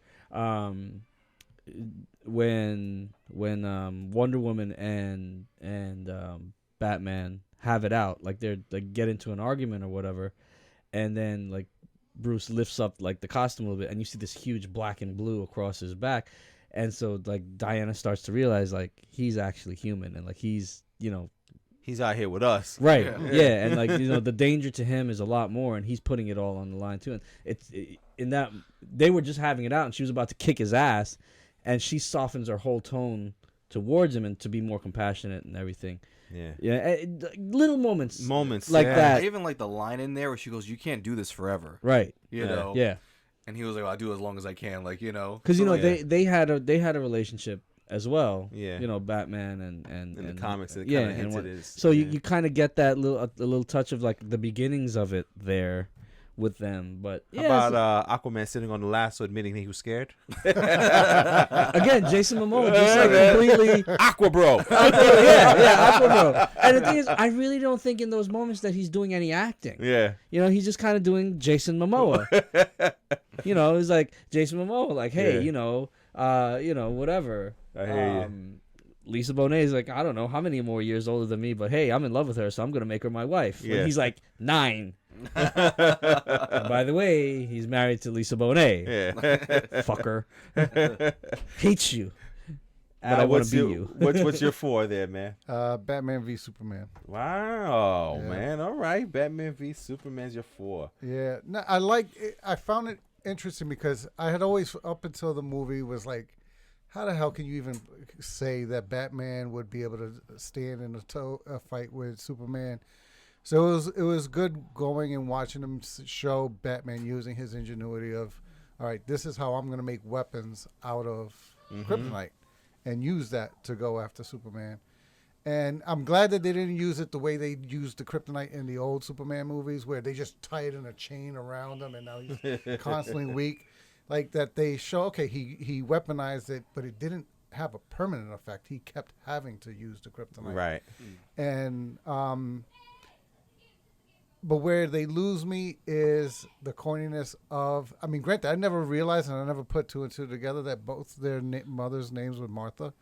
So, like, I don't know why that, like, That shit had to come up. Yeah. It was going to come up sooner or later. I don't know how that never hit me up until they pointed it out in the Corny movie. or creative, man. No one Creative. ever... Or ingenious. Wait, No, let Al have his say. creative for the movie. But realistically, in that scene, if you really believe that he was as much of a threat as it, would you really stop because he said Martha? Like he happened to say. Why did you say that name? Yeah. It was a little Bruce lazy. Wayne. It was lazy. Okay, so It was so lazy. I'm gonna go. That's what it So was. for Yeah. me, that scene I had to say it had a very similar effect on me because I didn't to that point I didn't realize The entire Yeah. theater actually That- like, Yeah. oh their, shit. their mothers have the same name, even though like I clearly know that it's Martha Martha Kent and Yeah. Martha Wayne, right? Yeah. I know this, but I had never put the 2 and 2 together again, right? Genius. But for me, in that moment, I couldn't think of something better to disarm Batman in that moment because he had clearly he had clearly disabled Superman and he was about to kill him. And you would think in what in that moment could possibly Stop this, man. disarm Batman Yeah. in that rage, because Batman goes into a rage. He does this very often. Batman, he goes into that rage because of that trauma and everything. Like that's why he is the Batman, right? He's a psychological right. He marvel. That motherfucker needs help. the motherfucker needs help. He's screaming for help. So now, what in the world is going to disarm Batman? Yeah. And when he says Martha, Batman legitimately, from my end of it, this is how I viewed it, right? Yeah, This yeah. is what I got out of it. Batman legitimately didn't know who he was talking about, right? Yeah. What Martha are you talking about? And remember, they had been building that up through the whole movie where he's having these dreams of looking at his mother's coffin and the blood, whatever. Yeah, yeah. So I think it was perfect Yeah. in that moment. It wasn't like it was gratuitous. They just threw it out there. Right? It showed you that at this age, an older Batman Yeah. was still struggling. Much older. Much Batman. much older Batman. He was still, even though he'd grown, he's still psychologically that Yeah. 9-year-old boy that just witnessed his parents Uh-huh. get murdered. His life ended that day. Bruce Wayne's life ended that day. So how are you going to stop him? Nothing's going to stop him. And then he says Martha's going to die. Because in Bruce's mind, right? I would do anything if I could stop my mother from dying or my father, whatever, my Yeah, parents yeah. from dying, right? But I think it's more of a it's more poignant that they choose the mother, right? Because guys like you tend to be a little softer on your mother than on your dad. Like if you're gonna hate somebody, you're gonna hate your dad, not your Right. mom, right? You know what I'm saying? Like, Yeah. but Mom gets a pass. mom gets a pass, right? Exactly. Like Not no matter today, what. Mom. Right. But Says a room full of dads. says a room full of dads, right? Exactly, and a room full of uncles. There you go. All right. Yeah. Not today. Not today. But I completely thought like, Yeah. and then it makes me think like, why would you say why would you say Martha? Like what? And then when the Superman doesn't even say it's my mother. It's Lois Lane that comes in and has to say that's his mother. And then you see Bruce back down like, wait, somebody Yes. has your mother? Yeah. All right, I hate you, but I'm not gonna let your mother die. I thought it was great. But- It was very touching. But I to guess me. that's where it got me, because why would the mother die? She wasn't sick. What was the point No, of the because mother? he said they kidnapped have She's Martha. held. That's why they had to get And they out. like, that's yeah, right, you that's remember right. they were gonna kill her if he Yeah. didn't like deliver. And then the If next scene, Superman didn't I'm a deliver friend of your Batman, sons. Word? You almost stabbed him. Like, I'm a friend of your sons. that's the easiest way to explain it. Like me and your son are frenemies. Like, you know, like is that what he's gonna say at that point? And then it's like he's like, go get him. Martha doesn't die tonight. I'm like, yeah, Batman. Yeah, Batman. Yeah, like you know, Oh, remember, I fucked you up, so walks away. Speaking of ingenious, I have worked my way that now we start with Mo, and we're all going to be on our third pick of the movie. I keep telling you, you have not had a bad idea yet. We're all on 3 now. Mo, what is your third movie of the DCEU? I think this is where we're going to be splitting hairs. I think there's going to be some hurt feelings. Heard it. So I want to apologize in advance, guys. Man of Steel. I have that as number You 3. get out. Man of Steel. You know where the door is, Mo. It's not my house. It's not my house. Is it okay, son? Get out of his house now. You'd have to ask my wife. It's not my house. It's her house. I just pay the mortgage. I mean, Oh, man. Go for it, here's man. the- Mo, the what's rationale, up? right? Talk to me, man. The thing that's holding me back from this movie is that it's a story that's been told many times. Honestly, they had to tell it over again because of the new audience, but it was the same story they told over again. I like what they did. I like that at the end of it, there was a big discussion about what happened with Zod, right? Right. That was a big thing because you actually see Superman actually kill Zod. Oh, hashtag spoiler. It's good. We're all good. Point. By now, We're good? come on. Okay, we're good. Okay. So, but that afterwards, like, you actually left the movie theater and you're, like, having conversations about, like, what do you think about Superman killing somebody? Like, do you think that was real? Like, do you think there's a take on Superman? And it actually had a real conversation behind it. Yeah, a lot of people talked about it. We Yeah. talked about it for a while. Yeah, we I talked think, about it, I yeah. think for me, though, it was just that it was a retelling of a original story. I liked Henry Cavill as, like, Superman. I think he was a good choice. I think he was excellent in the movie. But I just think just in the sense of, like, the story being a rehash of something I've already seen. Right. That I gave a little. I had to, split hairs. I gave a little bit of a take down in the other Gotcha. 2, just because I kind of felt like it was a story I've seen before. Gotcha. But I did like, they had Gerald. What was it? Not Gerald Butler. It had Yeah, Gerard Butler. Gerard Butler was his No, father. Kevin Kal-El. Costner. No, Both of them. Kal-El. yeah. Kevin Costner. Oh was yeah, his- yeah, yeah. No, Russell yeah. Crowe. Right. Russell Crowe. That's who it is. So Russell Crowe was in Crowe. it. Russell Man in the Crowe's. chair. I feel like Russell Crowe did Russell Crowe and Kevin Costner, they were the highest paid extras for like a movie ever. They could have let anybody play those characters, but they did an No, amazing I job. don't They think- did great. Honestly, Yeah. I don't Good think job. you could get anybody to play No, it. no, Because no, remember, no. before, Jarrell was played by Marlon Brando. No, you what I'm talk saying- about... What I'm saying is that you can minimize their roles Yeah. to just like seeing the planet blow up in the background and the shuttle in space, right? But they went into depth in those characters and they actually gave them. You actually felt for them. They When gave you them see- life. Yeah. They when gave you them a see- life. When you see them actually defending the shuttle from Zod's armies as they're trying to take off, you're like, wow, damn, they really gave their life for their son to live. That's a Yeah. whole story, Yeah. too. And that's a whole story by itself. And you're like, wow, that was pretty deep. And then when he comes in, you see Kevin Costner's like internal battle with like keeping his son safe versus letting him be his own person. Like, it was amazing. That I was was- like, they did a really good job. Yeah. They're really like they're talked about, but they're not really gone into his characters. And I thought like, they really like added a lot of like depth. Yeah. To their to individual I'll say characters. this for Man of Steel. I don't think Henry Cavill could play traditionally what we're used to as Superman. I mean, he has the look.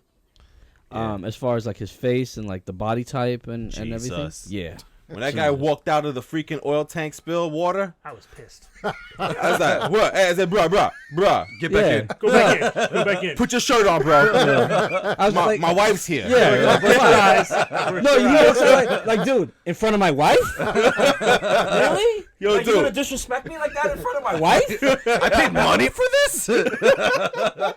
Yo, he came out. I was like, that's Superman, bro. That is Superman. Like, that's the equivalent like of an ordinary guy walking up and just grabbing your wife's tits or something like that. You know what I'm saying? Like Yo, in front of my face, bro. really, I'm sitting right here. But when he talks about those scenes, right? He talks about having to be dehydrate for 3 days, 4 days before he To- does yeah, that. for the That skin one, to All the water that weight, one yeah. scene. Uh-huh. And when I heard that, I was like, the amount of And that motherfucker came out of water. Yeah, he came out of water. Can't sip it. Don't Talks sip about it. He says like Don't sip it. So he to said fin- you to- could smell water. He's like he was so dehydrated he could smell Smell water, water yeah. around him. And I was like, that's commitment. So Yeah. to finish what I'm saying, but the character that they wanted for this Superman, like a little bit of a darker Yeah. Superman. I'll go into that when it's my turn or whatever. But I think he was the right one Yeah. for it. You know, like He did good, man. Yeah. Yeah. He's actually surpassed Christopher Reeves in my. I know he's Whoa, big, but for me, whoa, no, bro, for real, whoa. for me, I know. Whoa, That's probably for another whoa. podcast, but for me, Take when I it think easy, of take it easy Superman, there. I'm starting to think of Cavill now, man. It used to be only Reeves. Now I'm like, Well, he has been in 3 movies, right? He Yeah. has been Superman in 3 movies now. it's crazy, man. And let's be honest, only Superman 1 and 2 were good. So Superman 3, come on, guys. Richard Pryor. Richard Pryor was in 3? Yeah, 4. Yeah. No, he was in 4. 4? Oh. All right, so So it was 4. It was 4. so we got started off at 3 with Man of Steel. Shots fired.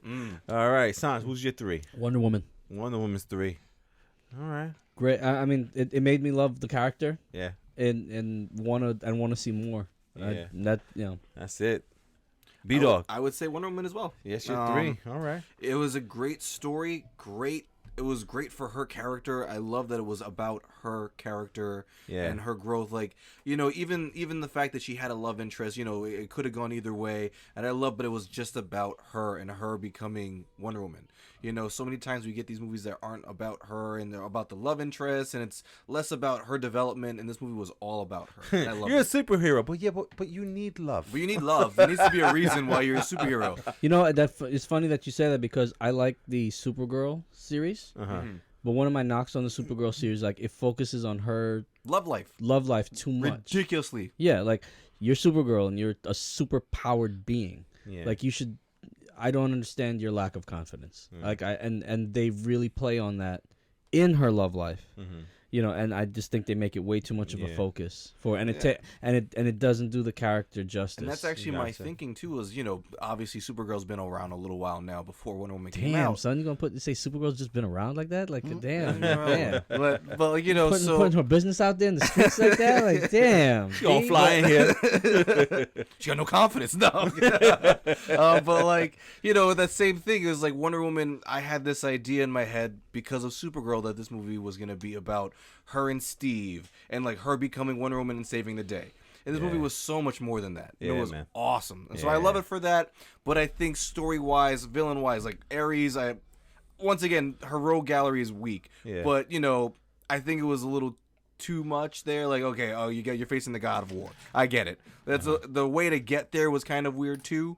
So that's my knock on that. But Yeah. besides that, like, we only have so many movies to work with here. Yeah. That's my only gripe considering everything else. I got you, man. Al, what's your 3? No, Shazam. Yeah, Yeah. me and you got a couple things to say, man.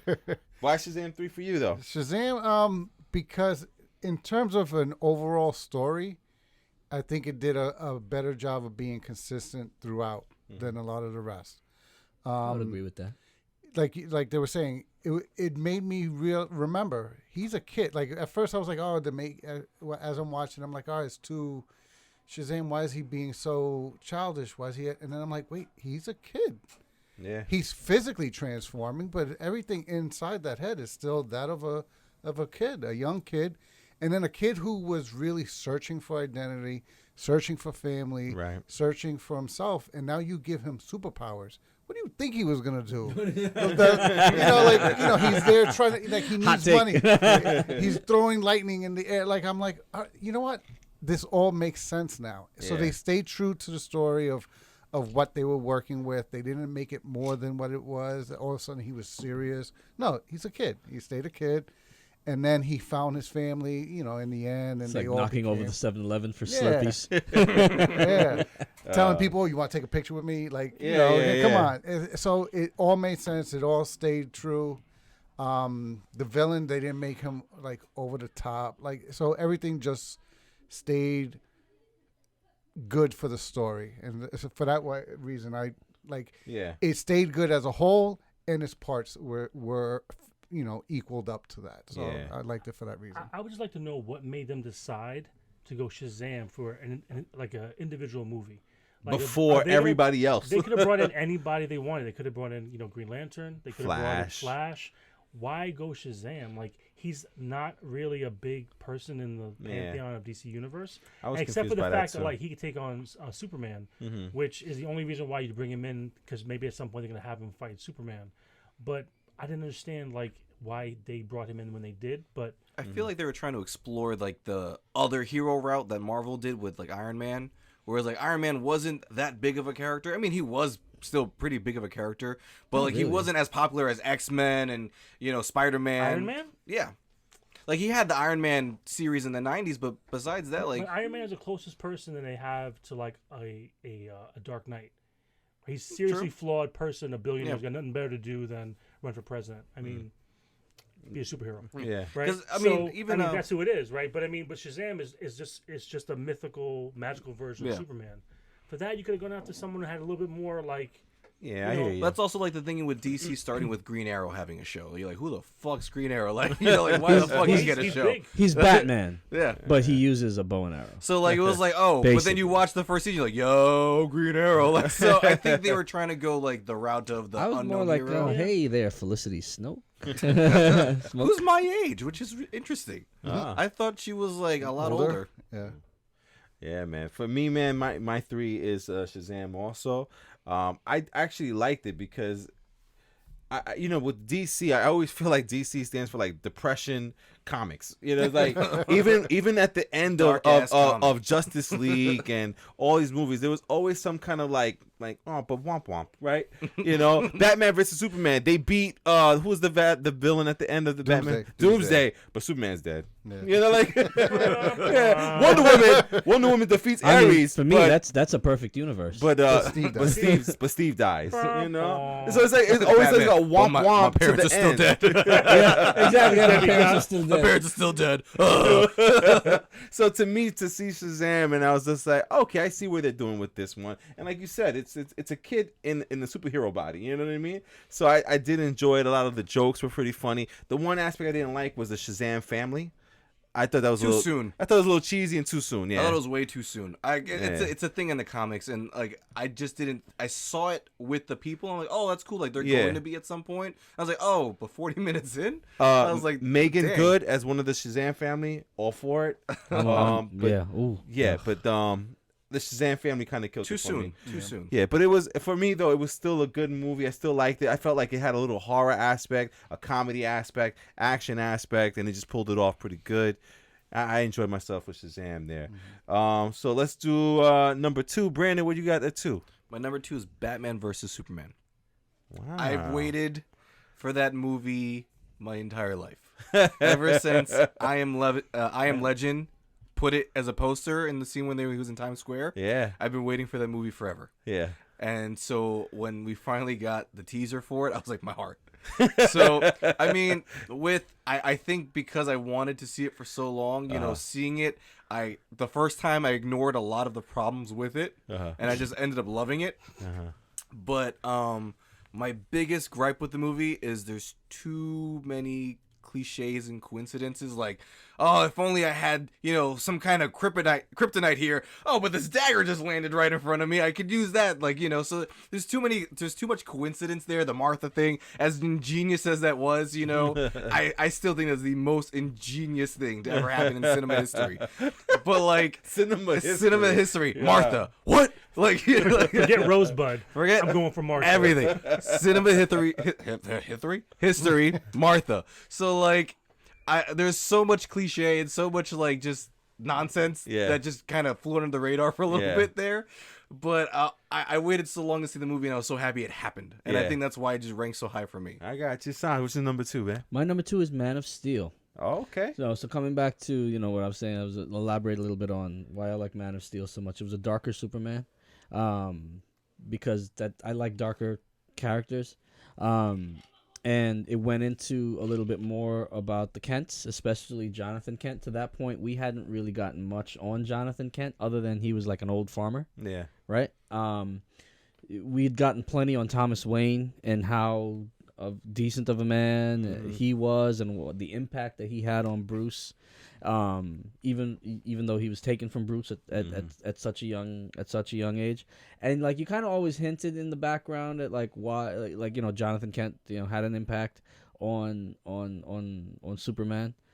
But it was more. You always felt like he was more influenced by his mother because she was the one that was still alive.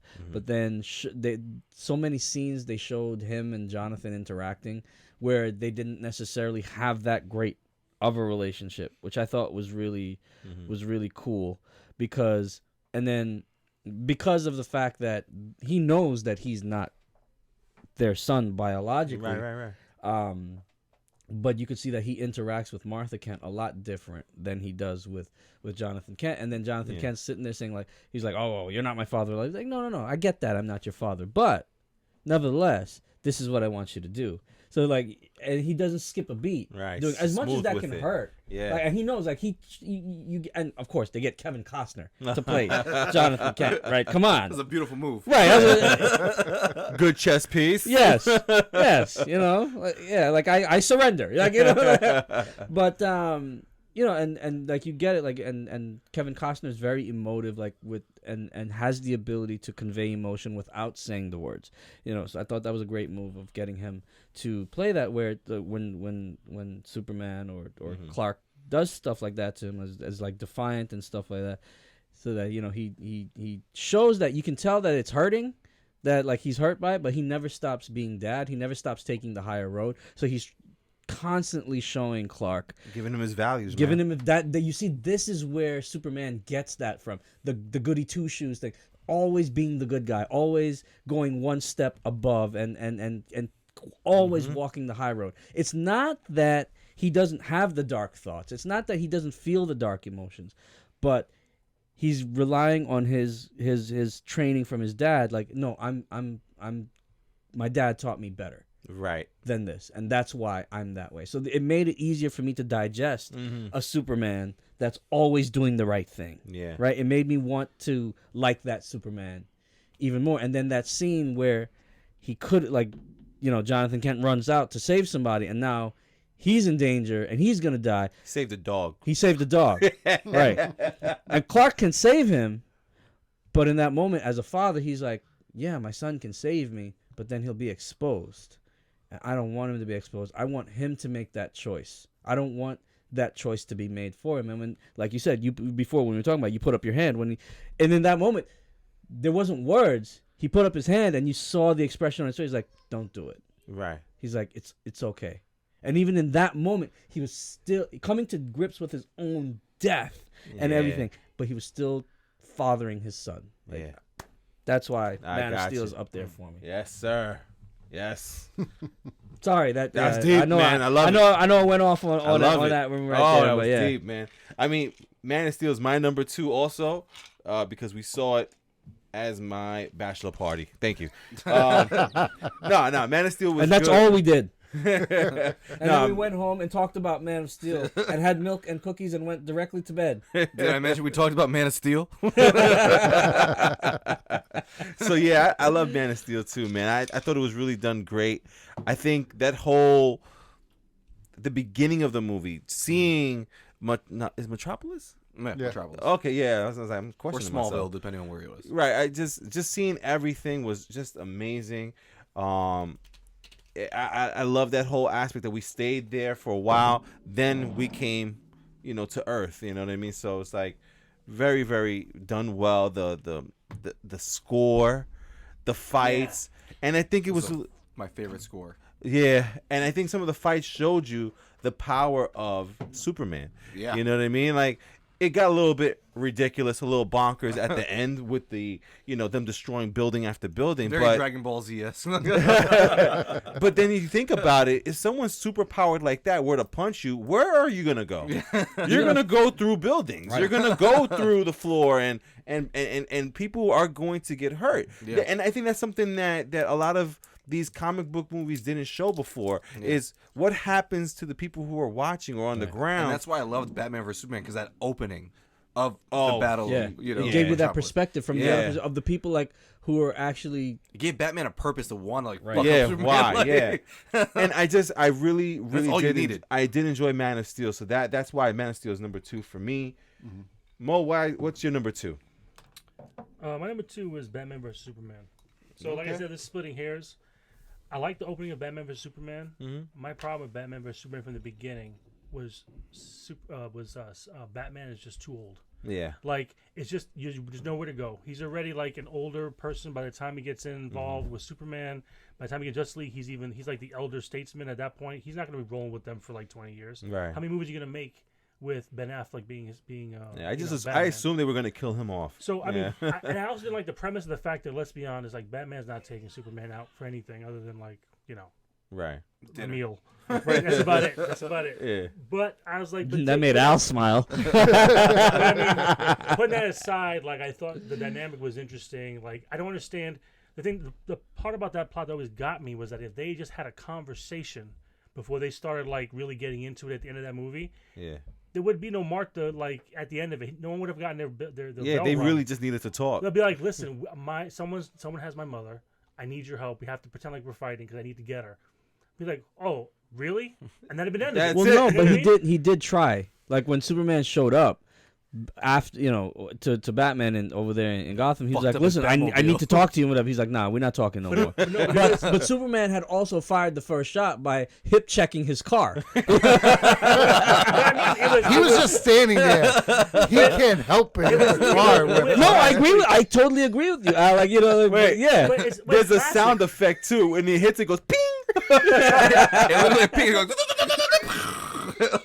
it skidded. The Batmobile skidded. But like, it's a classic thing. And Batman's in his car like, oh shit. They say what men don't do. Men don't talk to. Men don't communicate. They don't talk. Right. So Right. it's a stereotype of what two alpha males would do. They would just go at it. They wouldn't like have a I'm conversation. just saying Superman started the fight.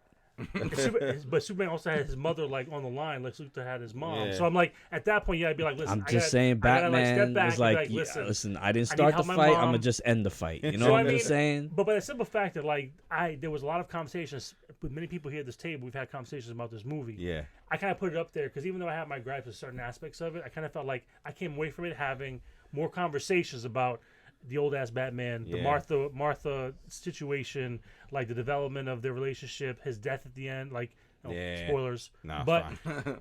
like I kind of felt like I had my problems with the movie, but I had more conversations about that movie than like Than anything. most of these movies. Absolutely, man. And how about you, Al? What's your number 2? Wonder Woman. Wonder Woman's number 2. Wow. Yeah. All right. High up there. Yeah, I only agree with it. because of when you think of Justice League, when you think of the DC comics, you think of Superman, Batman, Wonder Woman. Yeah. Those three. Then you start trickling out to the rest. So to me, I was glad that they gave Wonder Woman a good story. Yeah. Like you walked away and you didn't feel like, oh, that was okay. Like we are with a Harley Quinn movie. For her to be one of the main DC characters that you will always think of and come out when you say who's DC, who's in the Justice League, Batman, Wonder Woman, Superman. In whatever order, you're gonna say those three. The Trinity. And they get, some parts of the story were corny. I think, but to give her the abilities that they were gonna give her, I understand making her the son of a god. I Yeah. mean, the daughter of a god, or the child of a god. So I found that. I don't know, and I don't like the direction they seem to be going with the second one, but. What is she lassoing lightning now? Because she's, We don't know. It could be the invisible jet. We don't know. But overall, If she's in the invisible jet, why is she lassoing? yeah, and I like the fact. Too much sense for you? Yeah. Sorry.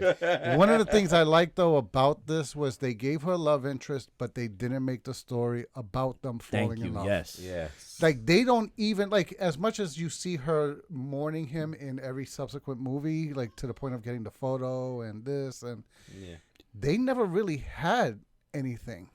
They had the flirting and the back and forth, but they never really, had anything. Like there was no romance, there was no relationship. Hey, He bro. got something in that boat. He did. He got something in that No, he boat. got Not something in the about boat. No. In the house of the village that they saved. Yeah, he got something. I think that was the second time he got it. Oh wow. yeah. Yeah, she wanted some more. She was a little attached. You about to get that feeling, Sanj. Something. Yeah. Something. It was something. But Little to me, sloppy it toppy. was. But it didn't become the whole story. So, like to me, I didn't take that from those moments. The So top and the bottom.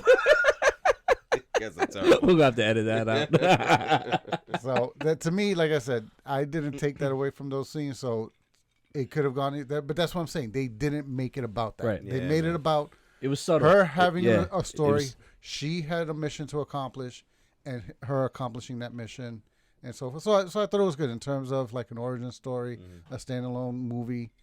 It had its minuses, but overall, it was outweighed by the pluses. Gal Gadot was an amazing choice. Yeah. For that. Yeah. Like, I couldn't think of anyone else Honestly, who would do a better job. I think was what impressed me the most because yeah, up definitely. until that movie, all I knew of her was her stint in Fast and Furious. Yeah. Yeah, even That in was it. Batman versus Superman, she surprised me. I was like, yo, she pulled off Wonder Woman. Yeah. Everybody classified her as this little skinny girl from Israel. No, dude, she pulled off Wonder Yeah. Woman. Oh yeah. She really did. She made it look very good, actually. So Sanj, man, we're gonna go to you first for that number one movie, man. What's the number one DCEU ranked movie in your rankings there? Batman versus Superman. Yes, sir.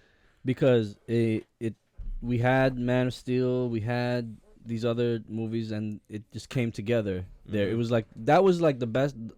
That and Justice League was a little bit of their build up. There was anticipation for that. The fact that it's two of our favorites going at each other, seeing that dynamic, and then the resolution between the two of them.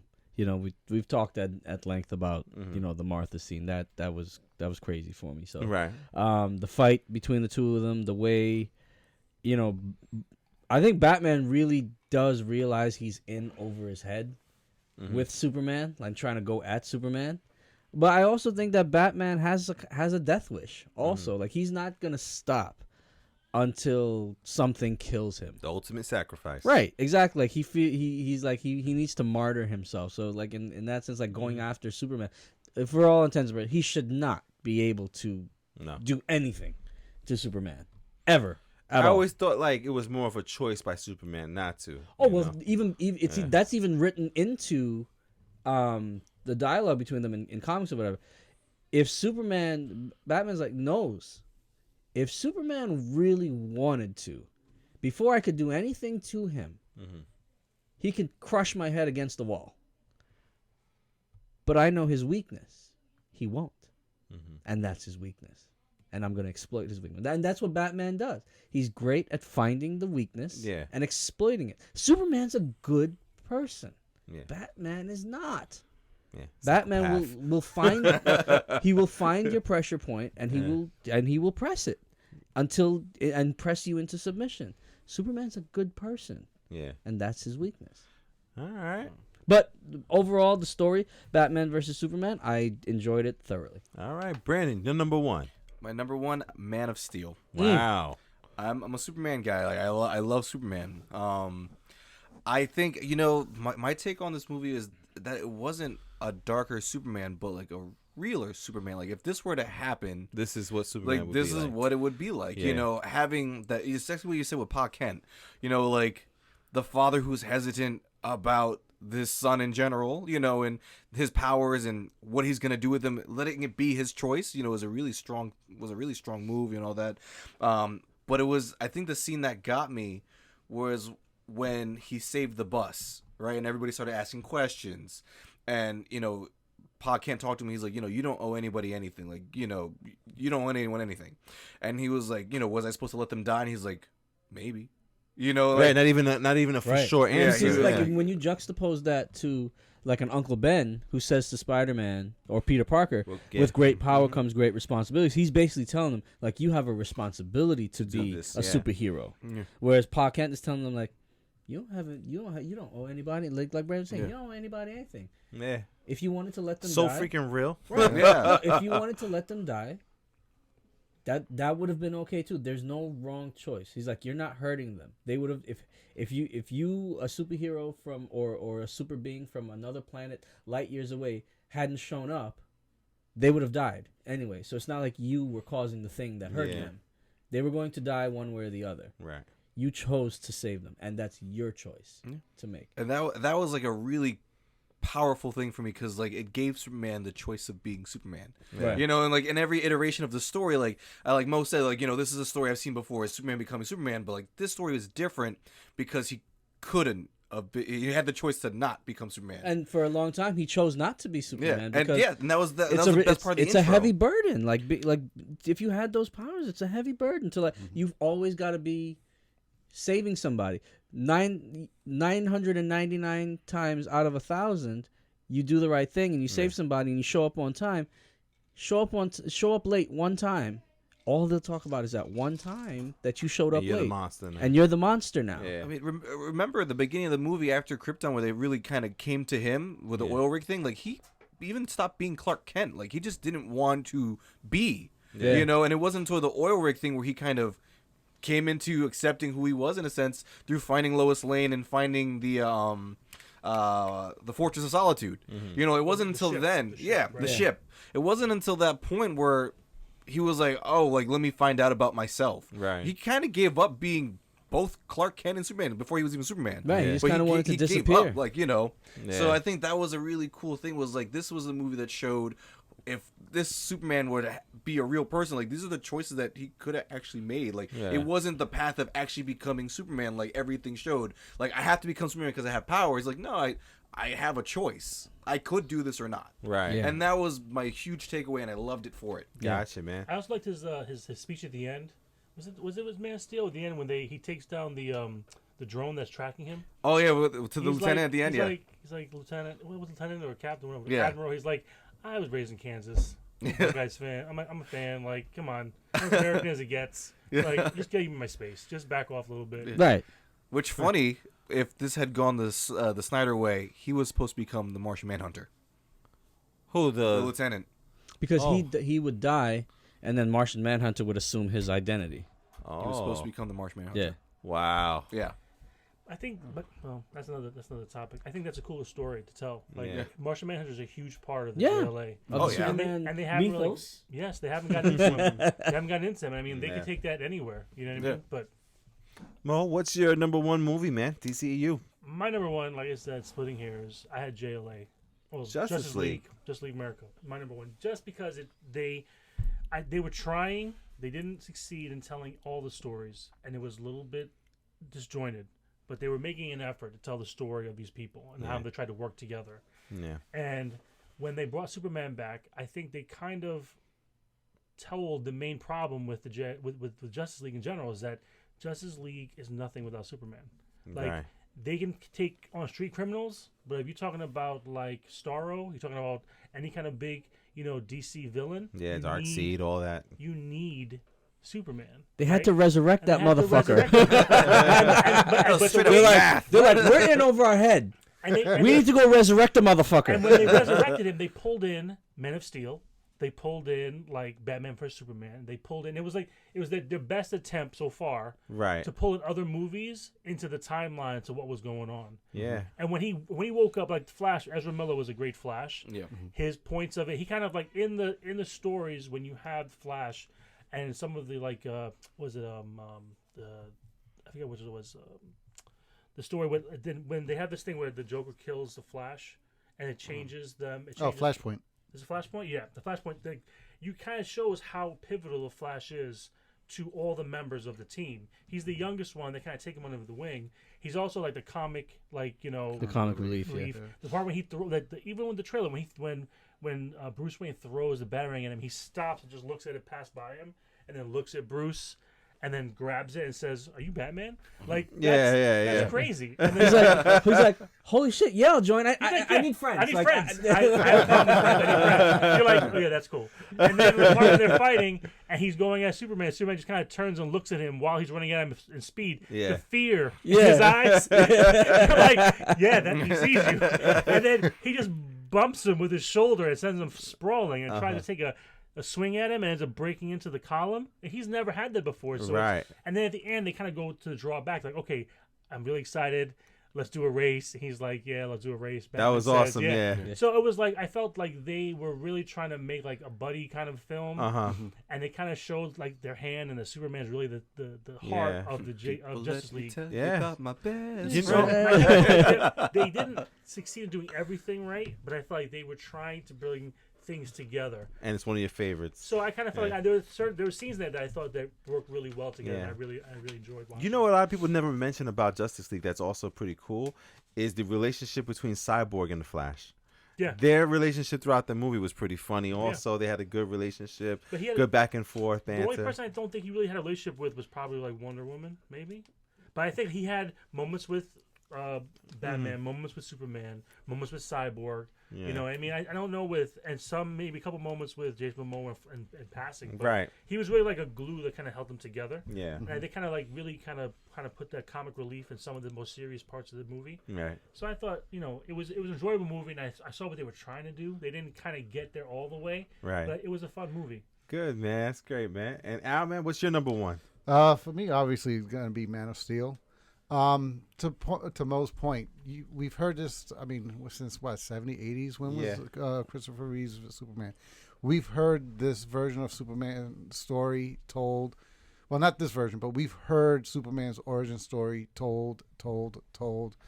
But this was the first time where they had me not questioning Superman, but throwing little twists in there. You always see Superman's story told of him saving and protecting the world. Right. And to your point, to Sanja's point, when he was referencing the scene with the father and telling him, no, don't save me, it was because he was protecting him. So it was the first time where they stressed in the story that, the hero needs protecting too. Yeah. So I was like, wow, I don't remember a Superman story where they show Superman needing protecting. It's all about how is he protecting? Right. Not, no, let us protect you. And it's something as simple as, obviously they're not going to be able to harm him. They don't even bring up kryptonite in Superman, in Man of Steel. So you don't know that he has a weakness. So it wasn't I think they're going to hurt you. It was more of you shouldn't have to go through that. Or how are you going to So live I'm in the going to world? protect you. The only way I can protect you is by keeping all of this away from you. So no, don't show yourself. Don't show what you can do, because the world will not let you live. And I want you to live as a man. Wow. So that was the first time I was like, wow, Superman. Jonathan Kent is our new favorite dad. Yeah. Like, So that was the first time I looked at Superman being protected. Yeah. You know? And I really then like that take on it. That's all. awesome, man. And Yeah. then the fact that Superman was always, like, I've said it back and forth, like, I see things black and white. And so that's why I tended to draw to Superman, because that was always how they portrayed him.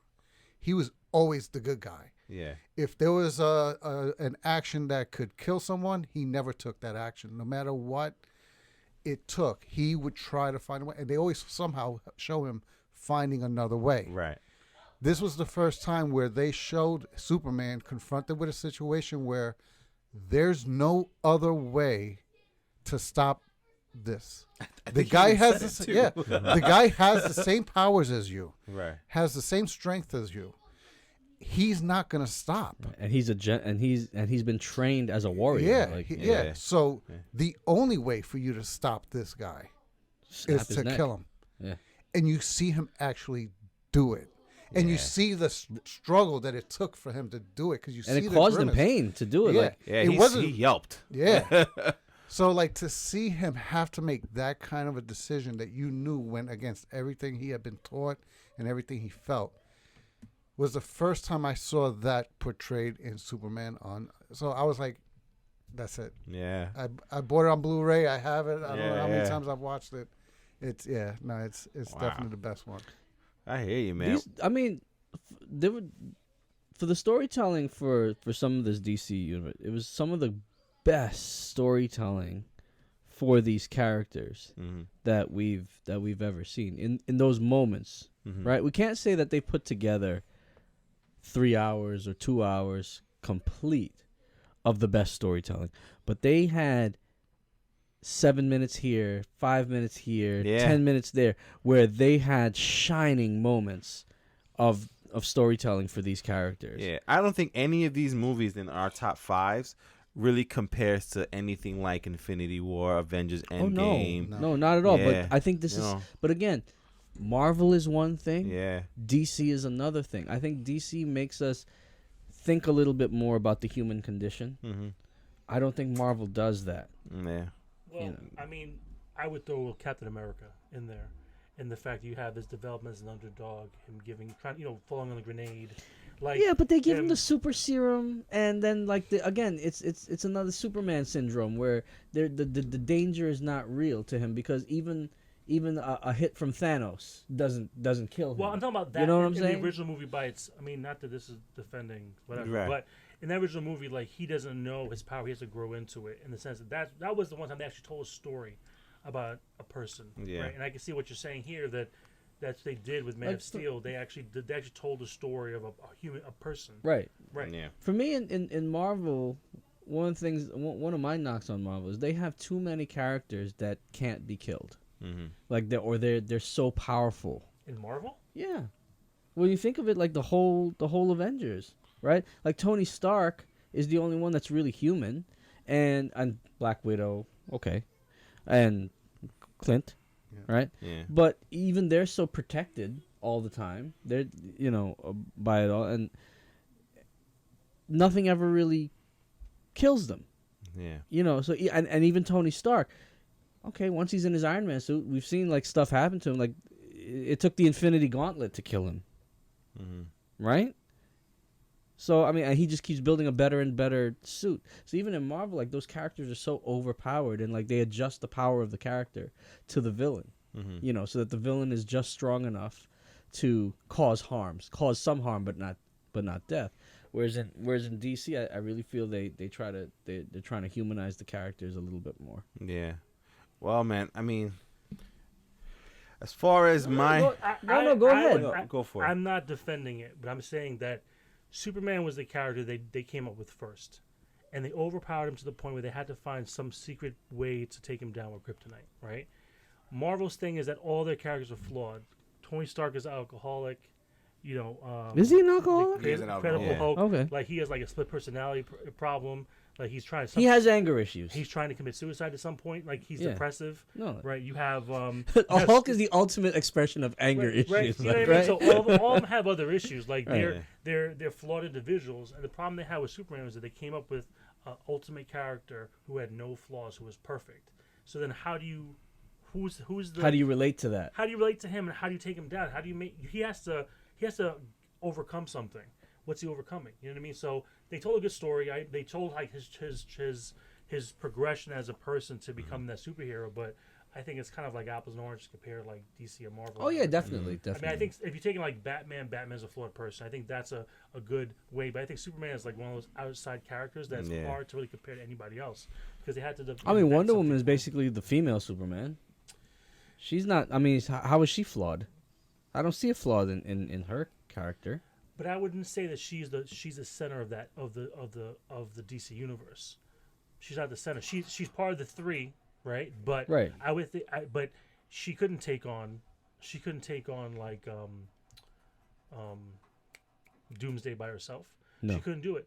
You know what I mean? So there's some things that are too big for her, but they're not big for Superman. Because Superman have done that by himself. No. Because Superman could have Yeah. taken on that Doomsday guy. by himself? No. The other character. Well, he does in the comic. Yeah. Okay. I mean, it's a Steppenwolf. drawn out. Yeah. Steppenwolf. He could have taken Steppenwolf on by himself, but instead he decided to save those people and come back and let them like flounder for like another 30 seconds before he came back and saved Hanging out on them. the wings, like, And he's like, and go. Needs help? I help you. Boom. Right. Done. That That was was- fear. It's it. That was to me the funniest line of Justice League was when he comes back. He goes, "Is this guy still bothering you?" Yeah. Seriously. Yeah, man. So I was like, he's like an overpowered character, and the DC universe doesn't work without him being alive. That's why they brought him back in the comic book series. Like without him, there is no DC universe. Everything falls apart. So All right, man. Well, listen, man. Just to kind of end off the ranking thing, my number one is Batman versus Superman. So Batman I forgot versus. that we hadn't even got to you. Yeah, it's all good, man. Y'all guys to the conversation. It's all good, man. We're just So- getting all deep in shit. Sorry. Yeah, no, it's all good, man. My number one is Batman versus Superman. I think the many moments, even like all of us. One of the moments outside of the movie was all of us going to go see it and leaving there super impressed with the movie. So I don't know if that kind of brings it up more in my head also. I think it was the steak dinner we had before. Yeah. But honestly, Batman vs Superman is my favorite out of the DCEU. Man of Steel was really close. The one thing I have to say about all these movies, though, is like Batman vs Superman, Man of Steel, Shazam, and Justice League, and all these movies we keep talking about in our top 5. The one thing that kind of like not depressing, but depressing because it's DC, is that none of these movies are 5s. None of these movies are 10s out of 10s. You know what I mean? Like, all these movies have issues. Even Batman vs. Superman, I can admit, has some issues. I give Man of Steel a 5. Nah. When we left I'm just saying I do. Yeah, right. But, like, when we left the theater, we didn't give it a 5. We gave it a 5 afterthought, after thinking a lot about the movie and what it did and how it explained, you know, Superman and everything. But I remember when we left the theater, we're like, yeah, that was good. You know, but we didn't leave there like how we leave certain other movies. Won't name any names. Avengers Endgame, Infinity War, Civil War. Yeah, we leave those movies. We're like, oh shit! How are we gonna top that? You know what I mean? Iron Man 3. Oh yeah, that's how you top it. That's how you top it. That's how you do it. Yeah, but like the formula. But looking at all these movies, none of those movies hit that mark yet, man. And I'm waiting for that first DC movie to do that. And I'm looking at what's coming out Well, next. are we considering? You call it DCEU? DCEU wise, yeah. Because I'm like, As far we as the definitely story. walked out of Batman Begins like, yeah. We definitely walked out of The Dark Knight. Yeah. We Yeah, definitely walked out absolutely. of The Dark Knight Rises like, okay, yeah. All right. Yeah. But So no, Batman- as far as this Bruce new- Wayne escapes being Batman. Okay, living happily ever after with Anne Hathaway. I mean, Catwoman. Who the Yeah, fuck sure. planned that shit? Your parents are still dead. Be sad. Damn it. But like, you know, I'm waiting for something, and I don't see. I mean, it's of course too early to tell what Wonder Woman 84 is gonna be like, but I just don't see it being a rock solid 5 just yet. I mean, I'll wait to see it. You know, Flash is, you know, coming out. The Trench is coming out, which is supposed to be a horror movie based off The Trench in Aquaman. We got Suicide Squad 2 called The Suicide Squad. So those are the next 4 movies that are in development for the DCEU, and I just So we don't got see Suicide Squad, The Suicide Squad. The third one will be The Suicide Squad. The fucking trench. Suicide Really? it. Yeah, they're making The That's Trench gonna be a Accent movie different for word. fucking why? a horror movie.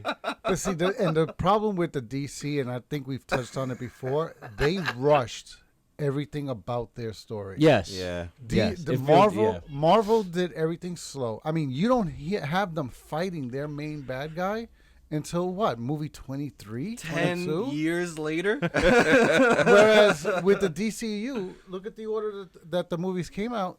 They all team up for their big battle Right in away. movie 5. Yeah. Yeah. Like, they don't develop the team, and that's what I think was their biggest problem. Yeah. They didn't develop It was actually movie 3. the team. No, Yeah. and if you think about it, in all of the DCEU, there isn't a Batman movie. Yeah.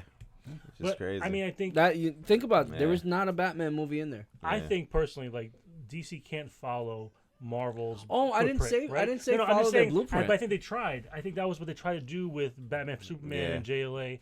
I think, give me a movie about Lobo. Like Lobo Yeah, is this crazy something, yeah. character, like someone like a one-off about somebody else. Do the Green Lantern Corps. You know what I Mm-hmm. mean? Like do something else. Don't follow Marvel because Marvel has their mapped out and they have the backing for a 20-movie arc. You know what I mean? You don't have to do that. Like I would love to see a movie about Lobo. I would love to see a movie about other characters, like smaller niche characters. You know what I Yeah. mean? And Marvel's starting to do that too. They're trying to expand the universe a little bit. But I mean, there's room in the both universes for more like eccentric characters. I just hope that they follow through with that, like, and give them a chance to blossom and become like fan favorites. Yeah, man. Well, I mean, we got our fingers crossed, man. We're hoping the best for the DCEU. We're hoping the best for all movies, man, because that's what we want to see. We want to see good movies and movies that make us think and movies that make us feel and just show us something different that we haven't seen before, and just give respect to the characters that we know and love. So hopefully, DC, you're on notice for Wonder Woman 84. We're waiting for that one. I think that comes out in a couple We're of still months. gonna watch your movies no matter what. Yeah. We just hope they're better. That's all, you know. But that's gonna be us, man. That's gonna be us for tonight. We're the DCEU ranking there. So we just want to thank you guys for listening. You guys can always find us on Instagram, Facebook, or Twitter. You can email us at therealfanreview@gmail.com, or you can, yeah, that's the email address. Or you can just go to our website, therealfanreview.com. And yeah, guys, we'll talk to you guys next week. Next week we'll probably give you a review of maybe Sonic. I know a few of us are going to see Sonic this week. So Well, my wife and daughter saw it today, and I'm going to see it on Tuesday with my son. all right, awesome, man. And I know Brandon said he wants to see it tomorrow. I'm going to try to see it this week. So I don't know. It's Al. getting good reviews. Yeah, Yeah. good reviews for Sonic, right? Yeah. So we'll see if we can catch it and maybe give you a review next week on Sonic. So signing off from New York, it's myself, Hav. We got B, Adios. Sanj, Good night, everybody. Mo, Good evening. Al, Have a good one, everybody. and we'll see you on the next one. Have a good night.